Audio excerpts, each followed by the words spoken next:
Kerala delights the real taste of Kerala. കേരളത്തിന്റെ രുചിയേറിയ വിഭവങ്ങൾ നമ്മുടെ നാട്ടിൽ നിന്നും നിങ്ങളുടെ വീട്ടിലേക്ക്. Available now only in UK, New Zealand and Singapore. Modiji India expo centre എന്നും പറഞ്ഞുകൊണ്ട് കാവിക്കൊടിയൊക്കെ വെച്ച് ഒരു സംഭവം ഹിന്ദുക്കളുടെ വീടാണെന്ന് തിരിച്ചറിയും നമുക്ക് ഇത്തരത്തിലുള്ള സംഭവങ്ങൾ കാണുമ്പോഴത്തേക്കും. ഏറ്റവും വലിയ ഹനുമാന്റെ പ്രതിമയാണ് ഈ കാണുന്ന 85 ഫീറ്റ് ഹനുമാൻ. ശബരിമല അയ്യപ്പൻ എനിക്ക് ഭയങ്കര ഇഷ്ടമാണ്. കാരണം അയ്യപ്പൻ പുരോഗമനവാദിയാണ്. പക്ഷെ അതേ യേശുദാസിന് ഗുരുവായൂർ അമ്പലത്തിൽ വേറെ ഏതെങ്കിലും ക്ഷേത്രത്തിലുള്ള കയറ്റത്തില്ല.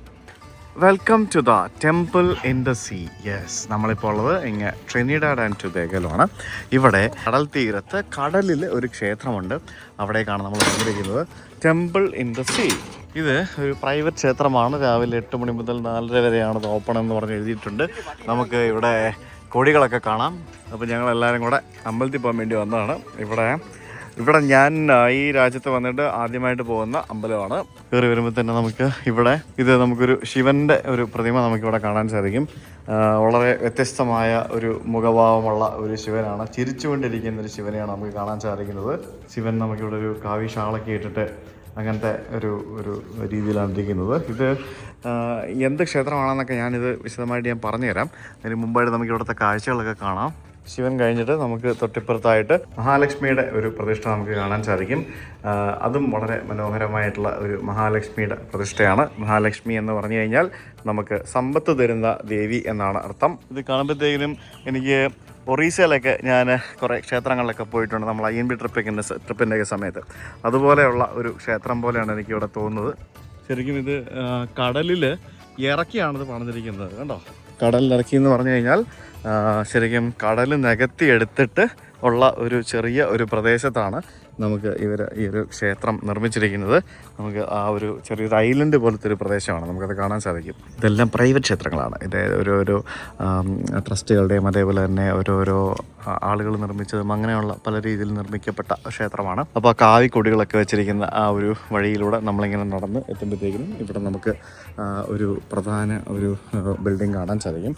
ഈ ഒരു പ്രധാന ബിൽഡിങ്ങിൻ്റെ ഉള്ളിൽ നമുക്ക് ശിവനുണ്ട്, പിന്നെ ഈ പറഞ്ഞ പോലെ കാളിയുണ്ട്, പിന്നെ ഗണപതിയുണ്ട്, ഹനുമാനുണ്ട്, പിന്നെ അതിന് താഴെ ഒരു ഭാര്യയുടെ ഭർത്താവിൻ്റെ ഫോട്ടോ വെച്ചിട്ടുണ്ട്. അത് ഇവരുടെ ഏതൊരു സ്വാമിയാണെന്ന് തോന്നുന്നു. ഇതങ്ങനെ ആരാധനയുള്ള ഒരു ക്ഷേത്രമായിട്ട് എനിക്ക് തോന്നുന്നില്ല. അങ്ങനെ നമ്മുടെ നാട്ടിലെ പോലത്തെ ഒരു ക്ഷേത്രമൊന്നും അല്ല, അങ്ങനത്തെ ഒരു കൺസെപ്റ്റേ അല്ല. ഇതൊരു വലിയൊരു ഹോളാണ്. ഇവിടെ ചിലപ്പോൾ ആൾക്കാർ കൂടി ഇരുന്നിട്ട് ഭജന പാടുകയും പ്രാർത്ഥിക്കുകയും ആരതി കാണിക്കുകയൊക്കെ ചെയ്യുന്ന അങ്ങനത്തെ എന്തോ ഒരു പരിപാടിയായിട്ടാണ് എനിക്ക് തോന്നുന്നത്. കേട്ടില്ലേ, welcome to the temple in the sea for use of temple. അതായത് അമ്പലം ഉപയോഗിക്കുന്നതിന് വേണ്ടി ആ നമ്പറിൽ കോൺടാക്ട് ചെയ്യൂ എന്നാണ് പറഞ്ഞിരിക്കുന്നത്. ഹോട്ട്മെയിൽ എന്നൊക്കെ പറയുന്ന പണ്ടത്തെ കാലത്തെ ഇമെയിൽ ID ആണ്. എനിക്കുണ്ടായിരുന്നൊരു hotmail.com എന്ന് പറഞ്ഞൊരു ഇമെയിൽ ID. അതൊക്കെ ഉപയോഗിച്ച് കാലം കഴിഞ്ഞു, ഓർമ്മയില്ല. ഹോട്ട്മെയിലൊക്കെ ഇപ്പോഴും ഉണ്ടോ എന്ന് എനിക്കറിയില്ല. പിന്നെ യാഹു വന്നു. ഇപ്പോൾ യാഹു പോയി, യാഹു ഒന്നും ഉപയോഗിക്കാറില്ല. ഇപ്പോൾ എല്ലാം പിന്നെ ജിമെയിലും പിന്നെ ബാക്കിയുള്ള കസ്റ്റം ഇമെയിലുകളും ബാക്കിയുള്ള പരിപാടികളൊക്കെയാണ്. സോ വളരെ മനോഹരമായിട്ടുള്ള ഒരു ക്ഷേത്രം. കണ്ടൽ കാടിന് നടുവിലായിട്ട് ഒരു ചെറിയൊരു ഐലൻഡ് പോലെ നിർമ്മിച്ചാണ് ഈ ഒരു ക്ഷേത്രം ഇവരോട് ഉണ്ടാക്കി വെച്ചിരിക്കുന്നത്. അങ്ങ് ദൂരെ സൂര്യൻ അസ്തമിക്കാൻ റെഡിയായിരിക്കുന്നത് നമുക്ക് കാണാൻ സാധിക്കുന്നുണ്ട്. നിങ്ങൾ ഇതിനു മുമ്പ് വന്നിട്ടുണ്ടോ? ആണല്ലേ, ഇടയ്ക്കിടയ്ക്ക് വരാമല്ലേ. മാനുവൽ സേ ഹായ് പറയൂല അല്ലേ? മാനുവൽ ഹായ് പറയില്ല, മറിയ ഹായ് പറയോ? അവർ രണ്ടുപേരും നാണക്കാർ. ഇവരെല്ലാവരും നാണക്കാരാണ് ഗൈസ്, നാണക്കാര്. ഈ ഒരു ക്ഷേത്രം ശരിക്കും ഇരിക്കുന്നത് ഇവിടെ ട്രിനിഡാഡ് ആൻഡ് ടൊബാഗോ എന്ന് പറഞ്ഞ രാജ്യത്ത് വാട്ടർലൂ എന്ന് പറഞ്ഞ സ്ഥലത്താണ്. വാട്ടർലൂ എന്ന് പറഞ്ഞാൽ UK ഒരു സ്ഥലപ്പേരാണ് നമുക്കറിയാം. അപ്പോൾ പണ്ട് ബ്രിട്ടീഷിൻ്റെ കോളനി ആയതുകൊണ്ട് തന്നെ ഇവിടെ നമുക്ക് ബ്രിട്ടീഷുകാരുടെ സ്ഥലപ്പേരും പണ്ട് ഫ്രഞ്ചുകാർ വന്നിരുന്ന സമയമായതുകൊണ്ട് തന്നെ പല ഫ്രഞ്ച് സ്ഥലപ്പേരുകളും നമുക്കിവിടെ ഈ ഒരു രാജ്യത്തുണ്ട്. ശരിക്കും 1952 ഗൾഫ് ഓഫ് പാറിയ എന്ന് പറയുന്ന ഈ സ്ഥലത്ത് ഈ ഒരു അമ്പലം നിർമ്മിക്കപ്പെട്ടത്. ഗൾഫ് ഓഫ് പാറിയ എന്ന് പറഞ്ഞു കഴിഞ്ഞാൽ ട്രിനിഡാഡ് ആൻഡ് ടൊബാഗോയ്ക്കും വെനസ്വേലയ്ക്കും ഇടയ്ക്കുള്ള ഒരു കടലിടുക്കിനെയാണ് ഗൾഫ് ഓഫ് പാറിയ എന്ന് പറയുന്നത്. 1952 ഇവിടെ ഈ ക്ഷേത്രം നിർമ്മിച്ചത് നിർമ്മിക്കപ്പെട്ടത് എങ്ങനെയാണെന്ന് ചോദിച്ചു കഴിഞ്ഞാൽ അതിൻ്റെ പിന്നിലൊരു കഥയുണ്ട്, ഞാൻ പറയാം. ഈ ട്രിനിഡാഡിലേക്കുള്ള കഥ പറയണമെന്നുണ്ടെങ്കിൽ ഇവിടേക്ക് എങ്ങനെയാണ് ഇന്ത്യക്കാർ എത്തിപ്പെട്ടത് എന്നുള്ളൊരു സംഭവം പറയണം.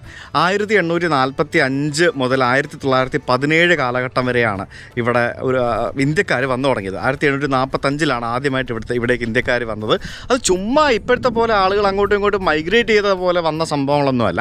ഇവിടെ ഇന്ത്യക്കാർ വന്നത് എങ്ങനെയാണെന്ന് പറഞ്ഞു കഴിഞ്ഞാൽ, പണ്ട് ബ്രിട്ടീഷുകാരുടെ സമയത്ത് ഇൻഡെഞ്ചേർഡ് ലേബേഴ്സ് എന്ന് പറഞ്ഞൊരു പരിപാടി ഉണ്ടായിരുന്നു. അതായത് ഇൻഡെഞ്ചേർഡ് ലേബേഴ്സ് എന്ന് പറഞ്ഞു കഴിഞ്ഞാൽ ഒരു പർട്ടിക്കുലർ കാലഘട്ടം, ഫോർ എക്സാമ്പിൾ ഇപ്പോൾ ഒരു 5 വർഷത്തേക്ക് കൂലിയൊന്നുമില്ലാതെ, അതായത് വേതനമൊന്നുമില്ലാതെ തൊഴിലിന് വേണ്ടി ആളുകളെ കൊണ്ടുപോകുന്ന ഒരു പരിപാടി ഉണ്ടായിരുന്നു. അതായത് ശരിക്കും ഈ പണ്ട് സ്ലേവറി ഉണ്ടായിരുന്ന സമയത്ത് സ്ലേവറി അബോളിഷ് ചെയ്തതിന് ശേഷം ബ്രിട്ടീഷുകാർ സ്ലേവറിക്ക് പകരം മറ്റൊരു പേര് കൊടുത്ത് ചെയ്തൊരു പരിപാടിയാണ് ഇൻഡെഞ്ചേർഡ് ലേബർ എന്ന് പറയുന്നത്. അപ്പോൾ അങ്ങനെ 5 വർഷത്തേക്ക് അവരെ ഇവിടെ കൊണ്ടുവരികയും പിന്നീട് അടുത്ത 5 വർഷത്തേക്ക് അവർക്ക് വീണ്ടും ചെറിയൊരു വേതനത്തോടു കൂടി ഇവിടെ തുടരാൻ വേണ്ടി അവരുടെ പെർമിറ്റ് റിന്യൂ ചെയ്ത് കൊടുക്കുകയും ചെയ്യുന്ന ഒരു രീതിയായിരുന്നു ഇൻഡെഞ്ചേർഡ് ലേബർ എന്ന് പറയുന്നത്. പിന്നീട് 10 വർഷത്തിന് ശേഷം ഇവിടെ വന്ന ആൾക്കാർ അവർക്ക് അന്നേരം നാടുമായിട്ടോ വീടുമായിട്ടോ ഒന്നും കണക്ഷനൊന്നുമില്ല. അവരൊരു 10 വർഷം വേറെ സ്ഥലത്ത് ഒരു ദ്വീപിൽ വന്ന് താമസിക്കുന്നു. അങ്ങനെ വന്നതിന് ശേഷം പിന്നെ അവർക്ക് തിരിച്ചു പോകാൻ തോന്നുന്നില്ല, അല്ലെങ്കിൽ തിരിച്ചു പോയിട്ട് പ്രത്യേകിച്ച് കാര്യമൊന്നുമില്ല എന്ന് അവർക്ക് മനസ്സിലാവുന്നു. അവരപ്പോഴത്തേക്കും 10 വർഷം ഇവിടെ സെറ്റാവുന്നു. അങ്ങനെ ആ 10 കൊല്ലത്തിനിടയ്ക്ക് അവരിവിടെ വീണ്ടും വന്ന ഒരു ഭൂരിഭാഗം ആളുകളും ഇവിടെ തുടരാനായിട്ട് തീരുമാനിക്കുകയും അങ്ങനെ അവരിവിടെ തുടരുകയും ചെയ്തു. അങ്ങനെയാണ് ഇവിടെ ഇപ്പോൾ നിലവിൽ നമുക്ക് കാണുന്ന 6th ജനറേഷൻ വരെ ആയിട്ടുള്ള ഇന്ത്യക്കാർ ഇവിടെ ഇപ്പോൾ ജീവിക്കുന്നത്. അങ്ങനെ 1845 ഇവിടെ അച്ഛൻ്റെ അമ്മയുടെയും കൂടെ 4 വയസ്സുള്ളപ്പോൾ വന്ന സേവദാസ് സാധു എന്ന് പറയുന്ന ഒരു വ്യക്തി 1930 ഇവിടെ ഒരു അമ്പലം പണിയുന്നത്. ആ അമ്പലം അദ്ദേഹം പണിതത്, ഇവിടെ വന്ന ആൾക്കാർ ഭൂരിഭാഗവും ഈ ഷുഗർ കമ്പനികളിൽ ജോലി ചെയ്യുന്ന ആളുകളായിരുന്നു, തൊഴിലാളികളായിരുന്നു. അപ്പോൾ ഇവിടെ ഉണ്ടായിരുന്ന ടേറ്റ് ആൻഡ് ലൈൽ എന്ന് പറഞ്ഞ ഒരു കമ്പനിയുടെ എസ്റ്റേറ്റിൽ അദ്ദേഹം ശിവനെ ഡെഡിക്കേറ്റ് ചെയ്തുകൊണ്ട് ഒരു ശിവലിംഗം വെച്ചിട്ടുള്ള ഒരു അമ്പലം പണിതു. അപ്പോൾ അമ്പലം പണിതിട്ട് ഏതാനും വർഷങ്ങൾക്ക് ശേഷം അവിടുത്തെ മാനേജ്മെൻറ്റ് അയാളോട് ഈ പറഞ്ഞ ഈ അമ്പലം ഇവിടെ നിന്നും മാറ്റണം, അവരുടെ ലാൻഡിൽ നിന്നും മാറ്റണം എന്നും പറഞ്ഞ് റിക്വസ്റ്റ് ചെയ്തു. അപ്പോൾ ആ വ്യക്തിയും അവിടെ അമ്പലത്തിൽ വന്നുകൊണ്ടിരുന്ന ആൾക്കാരും അത് പറ്റില്ല എന്ന് പറഞ്ഞ് അവർ വാശി പിടിച്ചപ്പോൾ ഇയാളെ 14 ദിവസത്തേക്ക് റിമാൻഡ് ചെയ്യുകയും 100 പൗണ്ട്, അന്നത്തെ 100 പൗണ്ട് ഫൈൻ ഈടാക്കുകയും ചെയ്തു ഇദ്ദേഹത്തിൻ്റെ അടുത്ത് തന്നെ. അങ്ങനെ ഇയാൾ റിമാൻഡിൽ ഇരിക്കുന്ന സമയത്ത് ഈ അമ്പലം അവർ നശിപ്പിച്ച് കളയുണ്ടായി, ഡിസ്ട്രോയ് ചെയ്ത് കളയുണ്ടായി. അദ്ദേഹം ജയിലിൽ നിന്ന് ഇറങ്ങി വന്നപ്പോഴത്തേക്കിനും അവർ എന്താ പറയുക, ഇവിടെ അമ്പലമൊക്കെ ഇല്ലാണ്ടായി കഴിഞ്ഞപ്പോഴത്തേക്കിനും പുള്ളിക്ക് വിഷമമായി. അപ്പോൾ അവരുടെ ലാൻഡ് അല്ലാത്ത, അവരുടെ കൊളോണിയൽ പവേഴ്സ് യൂസ് ചെയ്യാത്ത, അവരുടെ ഓണർഷിപ്പിലില്ലാത്ത ഒരു സ്ഥലമാണ് കടൽ എന്ന് പറഞ്ഞിട്ട്, കടൽ ആർക്കും സ്വന്തമില്ലല്ലോ, അങ്ങനെ കടൽ എന്ന് പറഞ്ഞിട്ട് അദ്ദേഹം കടലിൽ ഒരു ഐലൻഡ് പോലെ നിർമ്മിക്കാനായിട്ട് അദ്ദേഹത്തിൻ്റെ സൈക്കിളിലും അതേപോലെ തന്നെ അദ്ദേഹത്തിൻ്റെ കരങ്ങളാലും മറ്റുമൊക്കെ പല സ്ഥലങ്ങളിൽ നിന്ന്, ഇവിടെ അടുത്തുള്ള സ്ഥലങ്ങളിൽ നിന്ന് കല്ലും മണ്ണും എല്ലാം വാരിയിട്ട് ഒരു ഐലൻഡ് പോലെ ഇവിടെ ഉണ്ടാക്കിയെടുത്ത്, ഇവിടെ ഒരു ചെറിയ ഒരു പാത്വേ ഒക്കെ പണിത് ഒരു ഐലൻഡ് പോലെ ഉണ്ടാക്കിയെടുത്തിട്ട് ഇവിടെ ഒരു ചെറിയൊരു അമ്പലം പോലെ പണിതു എന്നാണ് പറയുന്നത്. അത് അങ്ങനെയാണ് ശരിക്കും ഇവിടെ ആദ്യമായിട്ട് അമ്പലം ഉണ്ടായത്. 1952 ആ ഒരു അമ്പലം അദ്ദേഹത്തിൻ്റെ പൂർത്തിയായത്. 1970 അദ്ദേഹത്തിൻ്റെ മരണശേഷം ശരിക്കും ഈ അമ്പലം അനാഥമായിട്ടുള്ള അവസ്ഥയിലേക്ക് കടക്കുകയായിരുന്നു. പിന്നീട് ഇവിടുത്തെ ആൾക്കാരും അതേപോലെ തന്നെ ഇവിടുത്തെ ഹിന്ദു പ്രചാര കേന്ദ്രം എന്ന് പറഞ്ഞ് ഇവിടുത്തെ സഭയും പിന്നെ റാൻഡോൾഫ് രാംപ്രസാദ് എന്ന് പറഞ്ഞ പേരുള്ള ഒരു വ്യക്തി, അത് അദ്ദേഹം 3rd ജനറേഷൻ ഇന്ത്യക്കാരനാണ്. 3rd ജനറേഷൻ ഇന്ത്യക്കാരെന്ന് പറയാൻ പറ്റില്ല, 3rd generation ട്രിനിഡാഡിയൻ of independent Indian ancestry എന്നാണ് ഇവർ പറയുന്നത്. ട്രിനിഡാഡിയൻസ് ആണ് അവർ. അപ്പോൾ 3rd ജനറേഷൻ വ്യക്തിയായിട്ടുള്ള റാൻഡൽഫ് രാംപ്രസാദ്, പേരോട് ഓർത്താണ്, റാൻഡൽഫ് രാംപ്രസാദ്, അദ്ദേഹം 1995 ആണ് ഇവിടെ ഈ ക്ഷേത്രം ഓപ്പൺ ചെയ്യുന്നത്. അത് അദ്ദേഹത്തിൻ്റെ ഇൻവെസ്റ്റ്മെൻറ്റിലും അദ്ദേഹത്തിൻ്റെ പൈസ, അവരെ എല്ലാവരും കൂടെ ചേർന്ന് പൈസ മുടക്കി ഇത് റിനോവേറ്റ് ചെയ്തിട്ടാണ് ഈ ഒരു അമ്പലം പിന്നീട് ഇപ്പോൾ നമ്മൾ ഈ കാണുന്ന രീതിയിലേക്ക് ആക്കിയത്. അപ്പോൾ അങ്ങനെ വളരെ രസകരമായിട്ടുള്ള ഒരു ചരിത്രം നമ്മൾ ഈ കാണുന്ന ഈ ഒരു ചെറിയ ക്ഷേത്രത്തിൻ്റെ പിന്നിലുണ്ട് എന്ന് പറയേണ്ടിയിരിക്കുന്നു. അപ്പോൾ നമുക്ക് ഇവിടെ കുറച്ച് ഇന്ത്യക്കാർ നിൽപ്പുണ്ടായിരുന്നു, അതായത് ഇന്ത്യക്കാരെന്ന് പറയാൻ പറ്റില്ല, ട്രിനിഡാഡിയൻസ് ആയിട്ടുള്ള ആൾക്കാർ, അവരോടൊന്ന് സംസാരിക്കാം. So everything was documented back during that time, right? Yeah. So but they have to find the documents to confirm it. We want to do the DNA testing to make because sure. they didn't know we existed. Well, they didn't know of us then. Okay. But they were in the newspaper and thing when they In went. India. Oh, that's nice. The guy who went with them was the first secretary in the High Commission. Mm-hmm. So when he went, he had plenty weight in the village and the people. And you would understand more. They had like a panchayat. Yeah. Right. They invite all the people to determine who was our relatives and decide to ask questions. Okay. Or to find out, who this name and whatnot. Okay. And that's how they found the person. Oh, that's... And it was, we saw resemblance. Yeah, really? Okay. Yeah, we saw resemblance in one of the guy and my brother. Mm-hmm. So That's interesting, right? yeah, Yeah, very interesting. interesting. Come to India if you haven't. We We went. went. You went, okay. Yeah. We haven't. Here mostly people You haven't, okay. We want to go again. It's really. We want to Yeah. go to the Where I live in Ayodhya. Canada, Yeah. it's like living in India. നമ്മളിപ്പോൾ സംസാരിച്ചില്ലേ അവർ ശരിക്കും ട്രിനിഡാഡിയൻസ് ആയിരുന്നു, അതായത് ഇന്ത്യക്കാരായിരുന്നു. അവർ പണ്ട് അവരുടെ ancestors ഇവിടെ migrate ചെയ്ത് വന്നതാണ്. അവർ ഇവിടെ താമസിക്കുന്നവരായിരുന്നു. അതിൽ കുറച്ച് ആൾക്കാർ ഇവിടെ നിന്ന് കാനഡയിലേക്ക് പോയി സെറ്റിലായി. നമ്മൾ ഇന്ത്യയിൽ നിന്ന് ഡയറക്റ്റ് കാനഡയിൽ ഇപ്പോൾ പോകുന്നു. ഇവർ പണ്ട് കാലത്ത് ഇവിടെ വന്നിട്ട് ഇവിടെ നിന്ന് കാനഡയിലേക്ക് പോകുന്നു, ഇവിടെ നിന്ന് അമേരിക്കയ്ക്ക് പോകുന്നു. ഇവിടുത്തെ ആൾക്കാർ ഈ മൈഗ്രേഷൻ എന്ന് പറയുന്നത് പണ്ട് മുതലേ ഉള്ളൊരു മെയിൻ സംഭവമാണ്. അപ്പോൾ അവരിങ്ങനെ പറയായിരുന്നു. അതിനകത്ത് വളരെ ഇൻട്രസ്റ്റിംഗ് ആയിട്ട് അജീഷേട്ടാ എനിക്ക് തോന്നിയ സംഭവം എന്താണെന്നറിയോ? അതായത് ഇവർ പറഞ്ഞു കേട്ടില്ല, അവരിപ്പോൾ നാട്ടിൽ പോയിട്ട് അവരുടെ ബന്ധുക്കളെ കണ്ടെത്തുകയാണെന്ന് പല ആൾക്കാരും. ഈ ഒരു 4-5 ജനറേഷൻ കഴിഞ്ഞിട്ട് ഇപ്പോഴും ഇവിടെ നാടുമായിട്ട് ബന്ധമില്ലാത്ത ആൾക്കാർ അവർ നാട്ടിൽ പോയിട്ട് അവരുടെ ആൻസസ്റ്റേഴ്സിനെ കണ്ടെത്തുകയാണെന്ന്, അതായത് അവിടെ ഉണ്ടായിരുന്ന ബന്ധുക്കളെ കണ്ടെത്തുന്ന ഒരു പരിപാടി ഇപ്പോൾ നടക്കുന്നുണ്ട്. അത് ശരിക്കും ഇന്ത്യൻ ഗവൺമെൻറ്റും കൂടെ ചേർന്ന് സഹായിച്ചിട്ടാണ് ആ ഒരു പരിപാടി നടത്തുന്നത്. ഇവർ ഭയങ്കരമായിട്ട് അതിന് വേണ്ടി കാര്യങ്ങൾ ചെയ്യുന്നുണ്ട്. അതായത് പണ്ട് കാലത്ത് ഈ ബ്രിട്ടീഷുകാർ ഇവരെ ഇവിടെ കൊണ്ടുവരുമ്പോൾ ഇവരുടെ ഡോക്യുമെൻറ്റ്സ് ഒക്കെ അവിടെ പ്രിപ്പയർഡ് ആയിരുന്നു. അതായത് ഇവരെവിടെ നിന്നാണ് വന്നത്, ഇവരുടെ അഡ്രസ്സ്, അങ്ങനെയുള്ള സംഭവങ്ങൾ, അങ്ങനത്തെ ഡോക്യുമെൻറ്റ്സ് റിട്രീവ് ചെയ്തിട്ട് ആ ഡോക്യുമെൻറ്റ്സും വെച്ചിട്ട് ഇവർ നാട്ടിൽ പോയി അവിടുത്തെ പഞ്ചായത്തിൻ്റെ സഹായത്തോടു കൂടി അവിടെ ചെന്ന് അവിടുത്തെ ബന്ധുക്കളെ കാണുമ്പോൾ ഇവർക്ക് ഇവരുടെ രൂപസാദൃശ്യമുള്ള ആൾക്കാരെ അവിടെ മീറ്റ് ചെയ്യാൻ പറ്റുന്നു, എന്നിട്ട് DNA ടെസ്റ്റ് ചെയ്യുന്നു, എന്നിട്ട് ഉറപ്പ് വരുത്തുന്നു എന്നൊക്കെ പറഞ്ഞിട്ട് എന്തൊക്കെ പരിപാടികളല്ലേ. 2 മാസം മുമ്പ് വന്നോളൂ, എത്ര ഇവിടെ തുടങ്ങിക്കണ്ടേ പരിപാടിയെല്ലാം. മോർജി 2 മാസം മുമ്പ് ഇവിടെ വന്നിരുന്നു. എന്നിട്ട് അത് മാത്രമല്ല, പുള്ളി ഇവിടെ വന്നിട്ട് പുതിയൊരു ഓഫറും കൂടെ കൊടുത്തിട്ടുണ്ട്. 6th ജനറേഷൻ വരെയുള്ള ഇവിടെ താമസിക്കുന്ന ഇന്ത്യക്കാർക്ക് ഇന്ത്യ OCI കാർഡ് കൊടുക്കാൻ പോവാണെന്ന് പറഞ്ഞുള്ള ഒരു ഓഫറും കൂടെ ഇവിടെ കൊടുത്തു. അതായത് ഇന്ത്യയുമായിട്ട് നിങ്ങളുടെ ബന്ധം പ്രൂവ് ചെയ്യുകയാണെങ്കിൽ, അതായത് നിങ്ങൾ പണ്ട് ഇന്ത്യയിൽ നിന്ന് വന്നവരാണ്, നിങ്ങളുടെ ആൻസസ്റ്റേഴ്സ് എന്നുള്ള ബന്ധം പ്രൂവ് ചെയ്യുകയാണെങ്കിൽ OCI കാർഡ് കൊടുക്കും എന്ന് മോദിജി ഇവിടെ വന്നപ്പോൾ പറയുകയുണ്ടായി. ഇനി വേറൊരു കാര്യം കൂടെ പറയാം. ഇവിടെയുള്ള എല്ലാ ഇന്ത്യൻസും ഹിന്ദുക്കൾ മാത്രമല്ല. ഇവിടെയുള്ള ഇന്ത്യൻസ് ഹിന്ദുക്കളുണ്ട്, മുസ്ലിംസ് ഉണ്ട്, ക്രിസ്ത്യാനികളും ഉണ്ട്, അല്ലേ? ഈ രാജ്യത്ത് 65% ക്രിസ്ത്യൻസ് ആണ് ഏറ്റവും കൂടുതലുള്ളത്. ഹിന്ദുക്കൾ ആകെ ഒരു 30% താഴെ ഉള്ളൂ. പിന്നെ ഒരു 10% താഴെ മുസ്ലിംസും ഉണ്ട്. അപ്പോൾ ഇന്ത്യക്കാരെ എല്ലാ മതത്തിൽപ്പെട്ട ആൾക്കാരും ഇവിടെയുണ്ട്. അപ്പോൾ ഇന്ത്യൻ കൾച്ചർ ഹിന്ദുയിസത്തിൽ മാത്രമല്ല ക്രിസ്ത്യാനികളുടെ കൂട്ടത്തിലും അതേപോലെ എന്താ പറയുക, ഇപ്പോൾ നിങ്ങളുടെ പള്ളിയിലാണെങ്കിൽ പോലും മറ്റുള്ള ഇന്ത്യക്കാരുണ്ടാവില്ലേ? ഹിന്ദിക്കാരുള്ളോ? ഇല്ല, ഹിന്ദിക്കാർ അവിടെ നിന്നുള്ള ആൾക്കാർ വരുന്നില്ലേ പള്ളിയിൽ? അതേപോലെ ധാരാളം മലയാളി അച്ഛന്മാർ ഇവിടെ പല പള്ളികളിലായിട്ട് വർക്ക് ചെയ്യുന്നുണ്ട്. ഇന്ത്യൻ മുസ്ലിം കൾച്ചറിൻ്റെ മിക്സ് ഉണ്ട്. So it's entirely different country. ഇവിടെ ഓരോ വീടുകളുടെ മുമ്പിൽ ഇതുപോലെ കൊടികൾ കണ്ടോ? ഈ കൊടികളൊക്കെ കാണുന്ന വീടുകളൊക്കെ ഹിന്ദുക്കളുടെ വീടാണ്. ഇവരെനിക്ക് തോന്നുന്നു ദീപാവലിയുടെ സമയമായപ്പോഴത്തേക്കിനും വെച്ച കൊടിയായിരിക്കണം. ഈ ഭാഗത്തുള്ള പല വീടുകളുടെ മുമ്പിലും നമുക്ക് ഇതുപോലത്തെ പല സംഭവങ്ങളും നമുക്ക് കാണാൻ സാധിക്കും. എല്ലാ വീടിൻ്റെയും മുമ്പിലുണ്ടല്ലോ. എനിക്ക് തോന്നുന്നു ഈ അമ്പലങ്ങളുടെ സമീപം ആകുമ്പോഴത്തേക്കിനും ഈ പറഞ്ഞ പോലെ ഹിന്ദുക്കളുടെ വീടായിരിക്കും കൂടുതലും. അതുകൊണ്ടായിരിക്കും അത്തരത്തിലുള്ള കൊടികളൊക്കെ നമുക്ക് പല സ്ഥലത്തും കാണുന്നത്. ഇവിടെ ഒന്നല്ല, ഇവിടെ ഒരു 100 അമ്പലം ഉണ്ടാവും. ഇവിടെ ദീപാവലിയാണ് ഇവിടുത്തെ ഏറ്റവും വലിയ സംഭവമല്ലേ? ദീപാവലി അല്ലെങ്കിൽ തന്നെ ഇവിടെ അമേരിക്കയിൽ ദീപാവലി സെലിബ്രേറ്റ് ചെയ്തെന്നും പറഞ്ഞുകൊണ്ട് ഭയങ്കര വലിയ പ്രശ്നമാണ്. സെലിബ്രേറ്റ് ചെയ്യുന്നതിലല്ല പ്രശ്നം, സെലിബ്രേറ്റ് ചെയ്യുന്ന രീതിയിലാണ് പ്രശ്നം. അതിനെപ്പറ്റി പറഞ്ഞിട്ടുള്ളതാണ്. സെലിബ്രേറ്റ് ചെയ്യുന്ന രീതി അതിര് കടന്ന് പോകുമ്പോഴാണ് ശരിക്കും പ്രശ്നമാകുന്നത്. നമ്മുടെ നാട്ടിൽ തന്നെ പല ആഘോഷങ്ങളും സെലിബ്രേറ്റ് ചെയ്യുന്ന രീതിയിൽ ഒത്തിരി പ്രശ്നങ്ങളുണ്ട്. അങ്ങനെ ഞാനിപ്പോൾ എത്തിയിരിക്കുന്നത് ശ്രീ ഗണപതി സച്ചിദാനന്ദ ആശ്രമ ശ്രീ ദത്താത്രേയ യോഗ സെന്റർ ട്രിനിഡാഡ്. ഇത് എന്താ സംഭവം എന്ന് പറഞ്ഞാൽ, ഇവിടെ ഒരു 85 അടി ഉയരമുള്ള ഒരു ഹനുമാന്റെ പ്രതിമയുണ്ട്. അതാണ് നമുക്കിവിടെ കാണാൻ സാധിക്കുന്നത്. പക്ഷേ ഇതല്ല ഇവിടുത്തെ മെയിൻ സംഭവം. ഇവിടുത്തെ മെയിൻ സംഭവം എന്ന് പറയുന്നത് ഈ കാണുന്ന അമ്പലമാണ്. കണ്ടോ, കന്നഡ തുളു എന്തോമാണ്, കന്നഡ ഭജനാണ് അകത്ത് അവർ പാടിക്കൊണ്ടിരിക്കുന്നത്. ശരിക്കും എത്ര തലമുറയായിട്ട് ഇവിടെ ജീവിക്കുന്ന ഇന്ത്യക്കാരാണ്. അവരിപ്പോഴും അവരുടെ ആ ഒരു ഹൈന്ദവ വിശ്വാസവും പിന്നെ സനാതന ധർമ്മവും ഒക്കെ കീപ്പ് ചെയ്യുന്നുണ്ട് എന്നൊക്കെ കാണുമ്പോൾ ദാറ്റ്സ് ആക്ച്വലി എൻറ്റയർലി ഡിഫറെൻ്റ് എന്നല്ല, അത് ശരിക്കും എന്നെ ഞെട്ടിപ്പിക്കുന്നൊരു കാഴ്ചകളായിരുന്നു. ഇത് വലിയൊരു കോമ്പൗണ്ടിലുള്ള വളരെ വലിയ ഒരു ക്ഷേത്രമാണ് കേട്ടോ. ഇവിടെ തിരക്കെന്താ ഇല്ലാത്തതെന്ന് ചോദിച്ചു കഴിഞ്ഞാൽ ഈ സമയത്ത് ഇവിടെ എത്രയൊക്കെ തിരക്കുകളൊക്കെ ഉണ്ടാവുള്ളൂ. ഇതിവിടുത്തെ ഒരു ഹോമമൊക്കെ നടത്തുന്ന ഒരു സ്ഥലമാണെന്ന് തോന്നുന്നു. അതിന് എക്സോസ്റ്റ് ഫാനൊക്കെ പിടിപ്പിച്ചിരിക്കുന്നത് കണ്ടില്ലേ? ഇവിടെ ഇത്തരത്തിലുള്ള ഒരു മനോഹരമായിട്ടുള്ള ഒരു മണ്ഡപം കാണാം. അതിന് ബാക്കിലായിട്ട് നമുക്ക് ആ ഒരു ഹനുമാന്റെ പ്രതിമ കാണാം. അമ്പലത്തിലെ പൂജാരി നടന്നു പോകുന്നു.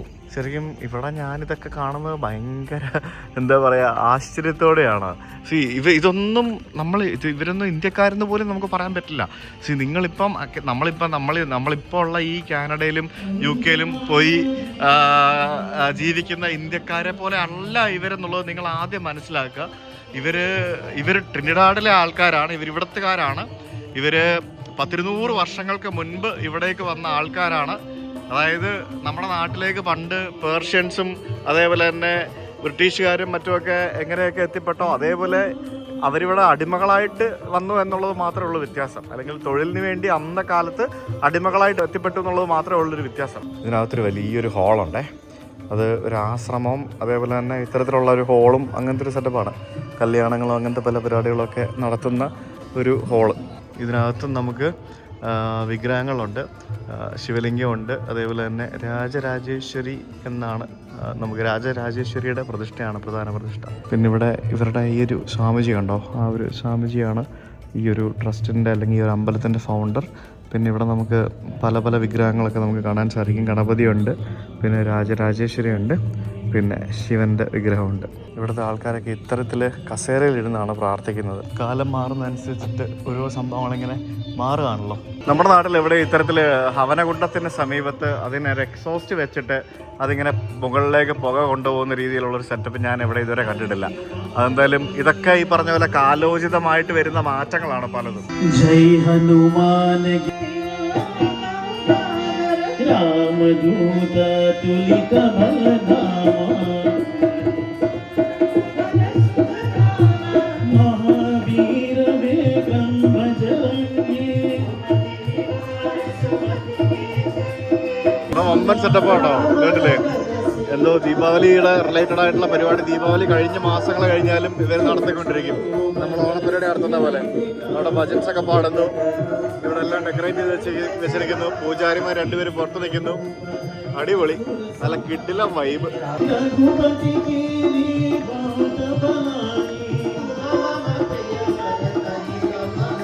അവിടെ ഹനുമാന്റെ പ്രതിമനെ നോക്കി നിൽക്കുന്ന ഒരു ഒട്ടകം, ഒരു ബന്ധവുമില്ലാത്ത ഒരു ഒട്ടകം വരെ ഇവിടെ ഉണ്ട്. അതൊക്കെ ഇവിടെ ഒരു ബുക്ക് സ്റ്റോളുണ്ട്. ബുക്ക് മാത്രമല്ല, ഇവിടെ വേറെ പല സംഭവങ്ങളും കിട്ടും.